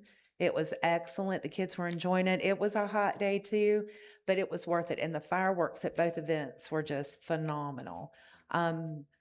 I just wanted to share a little something. Somebody had said this, and I thought it was neat to remember about one of our founding fathers, John Adams, about the 4th of July. John Adams' famous Independence Day quote is written to his wife, Abigail, and it was written on July 3rd, 1776. Predicted the nation would celebrate its birth with pomp and parade, with shows, games, sports, guns, bells, bonfires, and illuminations. But he mistakenly thought it would be commemorated on July 2nd, which is when we did it this year. The day Congress actually voted for our independence was on July the 2nd, and then it was signed on the 4th. So just a little trivia for you there. But I wanted to say a big shout out, thank you to our police department, to Public Works, and to every single person within the city that helped with these many, many, many events we just hosted, and we still have things to come. Thank you, Pro Tem Miller. We had a wonderful time on Toddler Tuesday, working with the kids, and then she's done another. I'm sure she'll share her joy over Bubble Day shortly as well. So lots of good, positive things going on in the city. It's good to see, and it's good to be a part of, and thank everyone so much. Thank you so much, Councilwoman Messick. C. Dixon, Councilman. Yes, everybody's saying a little bit of everything. I definitely want to say thank y'all, everybody in attendance, for joining us today. I'm looking forward to working with the new interns as well, and I'm very excited for you all to be here today. Also, I want to give a shout out to everybody with a birthday this month. 'Tis the season for your reason. Happy birthday, Susan. I also want to give a shout out to the Leadership Clayton class of 2026 for the informative data and the presentation that they provided for us. I'm looking forward to the collaboration with them as well. Oh, and the summer's almost over, y'all. Kids about to go back to school, and I know we have our city work session on the 3rd when they do go back to school. So I hope that all the kids have a great first day. I love that, staying locked in. Good job, Councilman Dixon. Councilwoman Kearney. All right, good evening, everybody. Glad to see you all. Just want to give y'all a couple updates. So on some timelines. So for the Ethics Committee, we need to reschedule their initial meeting. I don't know when we're looking at doing that because applications did close on 22 May, and we were technically supposed to vote on that 3rd member today at this meeting. So I want to see if we can move that to the work session meeting. I don't know when they're going to have their meeting though. And then along with that, just talking about what their agenda, of course, is going to look like. And then I already gave an update on the DDA earlier during one of our line items, but we do need to discuss those applicants if there are any. City Manager, are there any applicants that you've seen, applications? I don't think so, but let me go back and talk with Taylor and see if she has gotten any hits. I do know that anything that I have received, I have forwarded on to you as well. So double check. Okay, I received everything you forwarded for the Veterans Committee. I just didn't know if there was some for the DDA. Okay. And then also, I don't know how I need to go about this, but sending out a cancellation notice for the 20 July DDA meeting. We need to do that. That's for next Monday. Yes, ma'am, we can do that. Okay. And then just an update for you all on the veterans. The veterans Memorial Project Advisory Committee. Applications closed on 02 July, so that was about 2 weeks ago, a little bit under 2 weeks ago. The mayor does plan to sign the executive order appointing those members on 15 July, so that'll be on Wednesday. I did call everybody that applied, letting them know an update on that, and that they had my recommendations. I'm wondering though, I think Attorney Wiley might have to answer this for the meeting on 03 August. Do they have to be sworn in since they're a committee and the mayor is appointing them, or can they just get to work? I don't see a general ordinance saying that our committee members have to be sworn in. So I think they can just start work. Perfect, thank you. So I am working with them to hopefully schedule their first meeting for either the first or second week of August. I'll keep you all aware of that, but I do have to get with Chief to make sure the building will be secure, and I want to do it when they're already on the clock. So just want to give y'all an update on that. Thank you. Thank you, Councilwoman Kearney. Councilman A. Dixon. Gotcha. Just want to say thanks to everyone for tuning in today. Whether it's online or showing up here in person, I really appreciate y'all sticking it out and participating in their government. That's just important. Big shout out to Miss Ellen Divins for doing her big one with Logan's Law. And I just want that to be that. And I really appreciate your Councilwoman Fox for highlighting that as well. Just would love for that to serve as a reminder to everybody that, their voice truly does matter, here in Jonesboro. That initiative will definitely be a tool that will help families for generations to come. So I really appreciate her advocacy on that. It was great to see our Leadership Clayton family come up and present some pretty big ideas. I look forward to helping them see those things into fruition. The Jonesboro Youth City Government Summer Leadership Institute is going amazing. It's going really good. I believe that this addition to the curriculum has truly been a game changer this year. So I appreciate all the support from our mayor, council, community, and our advisors for really seeing it through day in and day out. We have 2 more sessions left for this onboarding, and we'll be doing elections for the JYCG next week, and we plan to swear in the next class on August 10th at the city council meeting. So please put that on your calendars, and I look forward to seeing everyone there. We are in budget season. Just want to encourage our residents to let their voices be heard. Tell us what you like. Tell us what you like to see and how you like for your dollars to be spent. Now is the time. The Jonesboro Internship Program is live again. This program has been instrumental in seeing some of our flagship programs through. And this year will be no different. If you're a student, if you're a graduate, if you're a member of the community that's looking or excited about transforming their community, please come out. Please apply. Send me a letter of interest and a resume to my email. We would love to have you. I guess the last thing I would like to just share, all the construction that you've been seeing on Terra Boulevard, are the pedestrian hybrid beacons, and the project is on time, and it really ties directly to improving the public safety and decreasing pedestrian accidents along Terra Boulevard and in our city. We've been working with GDOT and Clayton County Department of Transportation to try to see how we can create something, use those crosswalks to create something special for the community. So I look forward to bringing back some more information. Look forward to bringing back a date and a time for a ribbon cutting ceremony. That way we can celebrate the completion of this project with the community. So thank you all again. Wonderful. Thank you so much, Councilman Dixon. All right, guys, I'll go ahead and try to get us out of here. As Councilwoman Messick said, there are some great things happening in the city of Jonesboro, and I had the pleasure of being able to take part in a few of them. We had an amazing Toddler Tuesday. I was so honored to be able to work with Councilwoman Messick on this. The way she lit up the room, the way the kids reacted to her, the way you could see that it was her joy. I'm sad we didn't do this earlier, honestly. It allowed me to see so much of her. And I think that it showed the community a lot too, to see the two council people working on and something together. I think that's something that we needed, that they need to see more often. And so I was so proud to be able to do that and to champion that. And the residents appreciated it. The residents for whatever reason, there's this idea that we only cater to certain groups in our community, and those are usually older than the little babies that we entertained. And so I'm so grateful that we were able to fill that gap. Bubble Day was overwhelmingly amazing. There were so many more children than I expected to come.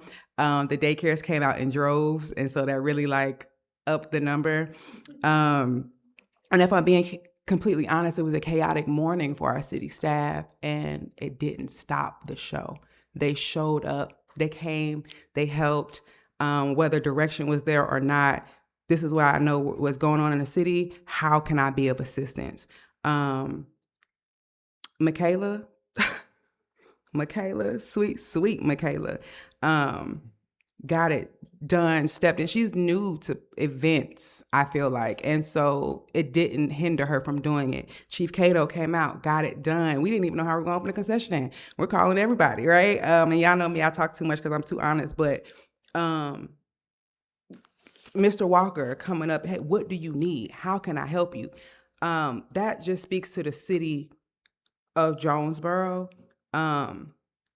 This was an event for the community, and they were going to make sure no matter what transpired in-house that the community didn't feel that, and that they were still able to have an amazing event. To our other police officers that came, to Faith for coming out, to Missy Bifford, there so many hands on deck in the middle of a work day, y'all. They were still having to work and still came out to get that done. And so I don't even have the words to express how much I appreciate you all. You wear so many different hats, and to still show up like that for me, but for our community, means so much. CM was on vacation. Hey, I want to let you know that this person is going to be over the event. And so our public works, most chaotic probably for them. They were running a sanitation truck and got right off the sanitation truck, didn't stop the sanitation, and came and what do we need to do? And so I'm so very appreciative of that, and I want to support you all the way that you all support us. So please continue to speak out about how we can do that. I want to say a special thank you to all of our department heads, all of our city staff, as always, our courts, our probation. I think we leave y'all out. City attorney, I say staff all the time. I never speak to. We are having you earn your keep. We are on your line all the time. Emails, conversation, calls, and you're never like, hey, not right now. I send emails at 3 a.m. I get responses back from our city attorney. I don't know when she sleeps, but I appreciate it. Clerk, same thing. We're heavy on you. We have you change your thanks now, right? See, you're saying we need to go. But I just want to let y'all know that I appreciate y'all. For the community garden, please come show up. Please take a tomato from my bed if y'all over there. It's a lot growing. Y'all, I don't know what to do with it. Please take the tomatoes. I won't be mad. You can leave me a strawberry, but please take them tomatoes. Please. Councilman Dixon mentioned onboarding. But he didn't really speak to it. So I came to show up for JYCG to just see what they were doing. Shout out to all of the advisors. Shout out to Councilman Dixon. Shout out to the interns. They were doing a activity where they had a budget and they had to figure out how to allocate funds if the city had just went through an emergency, right? Like a tornado or something like that. The conversations that these children were having. We sit up here and we talk about the money. We talk about what we're pouring into. These are life-changing conversations. These are things that are opening their minds to things that they have never thought about before. This is going to be a person that's not a disgruntled adult coming to their city council because they understand why we make the decisions that we make and to think that you're championing this and changing their lives with you and your advisors. I'm so appreciative for you bringing that to the city of Jonesboro, for you bringing that to our community and to our babies. They need that, and I think that that's definitely sowing a seed. I'm going to wrap up. I promise y'all. I thank y'all for the conversations we had up here. It might look like we're picking things apart, y'all, but iron sharpens iron. Please keep bringing the policies. Please keep bringing the initiatives. Please keep having the discussions what we're doing because we're just trying to make it perfect for the city. And I'm so grateful that we have a council like that. Councilwoman Kearney, thank you for always keeping us on track. Okay, thank you for keeping us on track. Thank you for keeping us on with deadlines. I appreciate that. Councilwoman Messick, thank you for the guidance that you provide. We were at the block party and a resident said something to me about the crosses, and I tried to give the best political, you came in there, it was easy, it was effortless, and he felt heard, and he felt seen, and I appreciate that. As much as I was trying to give that to him, I was unable to, and you have the wisdom and guidance to allow for that, and I'm so grateful. Councilwoman Fox, thank you for always showing what the city is doing, what we have going on. Thank you for backdoor conversations to get things resolved, for being there for the residents. Councilman C. Dixon, I want to appreciate the things that you say at the end of these meetings. You might think that shouting out birthdays or shouting out, school starting doesn't resonate. I had someone from Public Works that I spoke to today, and they said it was Councilman Dixon who said, "Thank you for the tree falling and for Public Works coming." I was like, that goes a long way. That sat with us, that kept us going when times were hard. So I just really am appreciative of the council that we have, of the staff that we have. I know I was long-winded. I don't get to sit in this seat very, very often. And so I just want to make sure that I give y'all flowers while I can. So that's it for me. Thank y'all so much, Jonesboro. Oh, and thank y'all for staying till 12:30 on Monday. Next time we'll feed y'all. Thank you so much. Motion to adjourn, council? So made. Any discussion? All in favor? Any opposed?